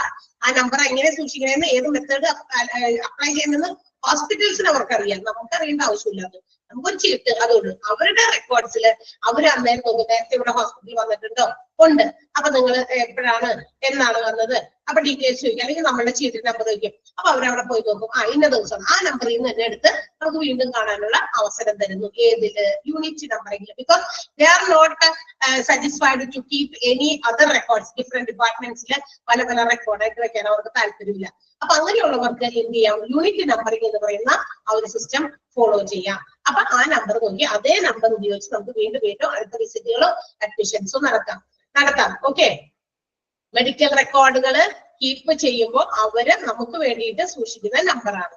ഒരു പേഷ്യന്റിന് ഒരു നമ്പർ എന്നുള്ള രീതിയിൽ. അതെ, ഓക്കെ, അങ്ങനെ ഒരു സിംഗിൾ റെക്കോർഡ് മാത്രമായി മാറും. അവിടെ നേരത്തെ പറഞ്ഞതിലെന്തായിരുന്നു? കൂടുതൽ റെക്കോർഡ് ഉണ്ട്. കാരണം ഓരോ പ്രാവശ്യം വരുമ്പോ വേറെ റെക്കോർഡ്സിൽ നമ്മുടെ പേരുകൾ അവിടെ രജിസ്റ്റർ ചെയ്യപ്പെടുന്നു. അപ്പൊ കൂടുതൽ റെക്കോർഡ് ഉണ്ട്. ഇവിടെ ഒരു യൂണിറ്റ് ആണ് മെഡിക്കൽ റെക്കോർഡ്സിൽ വരുന്നുള്ളൂ. ബിക്കോസ് നമുക്ക് നേരത്തെ തന്നിരിക്കുന്ന അതേ യൂണിറ്റ് ഓഫ് നമ്പർ വെച്ച് തന്നെ വീണ്ടും നമ്മളുടെ കാര്യങ്ങൾ അപ്ഡേറ്റ് ചെയ്തു പോകുന്നവര് അതേ നമ്പറിൽ തന്നെ അവര് വീണ്ടും പോയിട്ട് അപ്ഡേറ്റ് ചെയ്യും.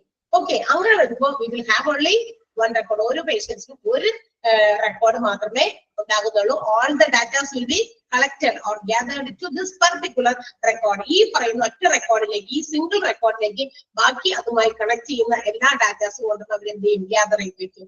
അപ്പൊ പല പല റെക്കോർഡ്സ് ആയിട്ട് ഉണ്ടാവില്ല എന്നർത്ഥം. Okay, and the patient's total medical record is then filed. അത് കഴിഞ്ഞിട്ട് എന്ത് ചെയ്യുന്നു, ഈ ഒരു ഒറ്റ ഫയലല്ലേ ഉണ്ടാവുള്ളൂ നേരം, ഒറ്റ ഫയൽ എന്ത് ചെയ്യുന്നു, റെക്കോർഡ് എന്ത് ചെയ്യുന്നു, ഫയൽ ചെയ്യുന്നു വിത്ത് one folder and also one number. ഒറ്റ നമ്പറിൽ ഒരു ഫോൾഡറിൽ ഒരു ഫയലായിട്ട് നമ്മളുടെ ക്രിയേറ്റ് ചെയ്തിരിക്കും. ഇപ്പൊ ക്ലിയർ ആയോ? രണ്ടും സീരിയൽ നമ്പറിംഗ് ആൻഡ് ഫയലിംഗ് സിസ്റ്റവും യൂണിക് നമ്പറിംഗ് ഫയലിംഗ് സിസ്റ്റവും തമ്മിലുള്ള വ്യത്യാസം മനസ്സിലായില്ലേ? ഓക്കെ, അതാണ്. അപ്പൊ നമുക്ക് രണ്ട് മെത്തേഡുകൾ, ഫയലുകൾ സ്റ്റോർ ചെയ്ത് വെക്കാൻ, ഹോസ്പിറ്റൽസിൽ മെഡിക്കൽ റെക്കോർഡുകളൊക്കെ ഫയൽ ചെയ്ത് സ്റ്റോർ ചെയ്യാനുള്ള ഒരു മെത്തേഡുകളിൽ ഒന്നാമത്തേത് സീരിയൽ നമ്പറിംഗ്. വേറെ വേറെ പല പല നമ്പറുകളിൽ സേവ് ചെയ്യുന്നു, പല പല രജിസ്റ്റർ നമ്പേഴ്സ് ഉണ്ടാകുന്നു. അങ്ങനെ വരുമ്പോൾ പല പല റെക്കോർഡ് ആകുന്നു. അത് അതാത് പ്ലേസസിൽ അവിടെ ഫയൽ ചെയ്യുന്നു. രണ്ടാമത്തേത് പറഞ്ഞു ഒറ്റ റെക്കോർഡ് ആ ഒരു അഡ്മിഷന്റെ സമയത്ത് കൊടുക്കുന്ന നമ്പർ ഉപയോഗിച്ച് തന്നെ പിന്നെയും നമുക്ക് വിസിറ്റ് ചെയ്യാനും അപ്ഡേറ്റ് ചെയ്യാനും നമ്മുടെ രോഗങ്ങൾക്ക് അപ്ഡേഷൻസ് നടത്താനും ഒക്കെ പറ്റുന്നു. എല്ലാ ഡാറ്റാസും അവിടേക്ക് ഗ്യാദർ ചെയ്ത് ഒറ്റ റെക്കോർഡ്സ് ആയിട്ട് മാറ്റി ആ ഒറ്റ record for the total medical care, മൊത്തം മെഡിക്കൽ കെയറിന് ഒറ്റ റെക്കോർഡ്, ഒറ്റ നമ്പർ, ഒറ്റ ഫോൾഡർ, ഒരു ഫയൽ. ക്ലിയർ ആയോ? സെക്കൻഡ് പോയിന്റ് ആണ് 3 different numbers are allotted if a patient is. അത് ഒരു ഉദാഹരണം പറഞ്ഞേക്കുന്നത്, അതായത് എത്ര പ്രാവശ്യം വരുന്ന ഓരോ പ്രാവശ്യവും നമ്പർ കൊടുക്കുന്നു പറഞ്ഞില്ലേ, അതിനൊരു ഉദാഹരണമാണ് അവർ പറഞ്ഞത്. 3 പ്രാവശ്യം വന്നിട്ടുണ്ടെങ്കിൽ 3 different numbers കൊടുക്കുന്നു. മനസ്സിലായില്ലേ? മനസ്സിലായ? രണ്ടാമത്തെ പോയിന്റ് അത്രേ ഉള്ളൂ. അതാണ് കുറെ നമ്മള് പോയിന്റുകൾ മാത്രം. ആ ഫസ്റ്റ് പോയിന്റിൽ എല്ലാം അടങ്ങിയിട്ടുണ്ട് എല്ലാത്തിന്റെ. ഓക്കെ, അപ്പൊ unit numbering and filing system അത് മനസ്സിലായല്ലോ. ഓക്കെ, മൂന്നാമത്തെ മെത്തേഡുകൾ ജസ്റ്റ് ഒന്ന് പറയാം. ക്ലിയർ ആയില്ലെങ്കിൽ അടുത്ത ദിവസം വീണ്ടും കണ്ടിന്യൂ ചെയ്ത് ഞാൻ പറഞ്ഞോളാം. ഓക്കെ, സമയം 4 മിനിറ്റ് ഉണ്ട്. 4 മിനിറ്റ് കൊണ്ട് 3 പോയിന്റ് പറഞ്ഞാൽ പോരെ. സ്ട്രേറ്റ് ന്യൂമറിക് ഫയലിംഗ് ആണ് അടുത്തത്. സ്ട്രേറ്റ് ന്യൂമറിക് ഇവിടെ വലിയ ബുദ്ധിമുട്ടൊന്നുമില്ല.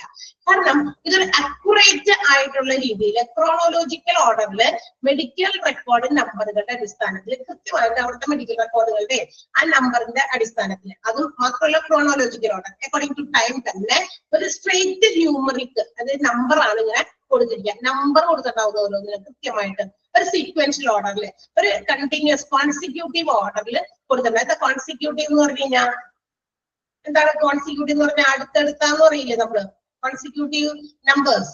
ആദ്യത്തെ first 5 consecutive numbers natural numbers ഏതാന്ന് വെച്ചാൽ നമ്മൾ 1, 2, 3, 4, 5 തുടർച്ചയായ, അതാണ് മലയാള വാക്കാണ് ഞാൻ കപ്പി. ഓക്കെ, തുടർച്ചയായ കുറെ നമ്പേഴ്സ് ആയിരിക്കും കൊടുത്തിരിക്കുക തുടർച്ചയായിട്ട്. അപ്പൊ അതിനൊരു ഫോർമാറ്റ് ഉണ്ടാകും. ഇപ്പൊ നമ്മൾ ഉദാഹരണം പറയാം, SSLC പരീക്ഷ തുടങ്ങി നമുക്കറിയാം നമ്മുടെ ബോർഡ് എക്സാംസ് ആണ്. അപ്പൊ ബോർഡ് എക്സാംസിന് ഹോൾ ടിക്കറ്റ് നമ്പേഴ്സ് ഉണ്ട്.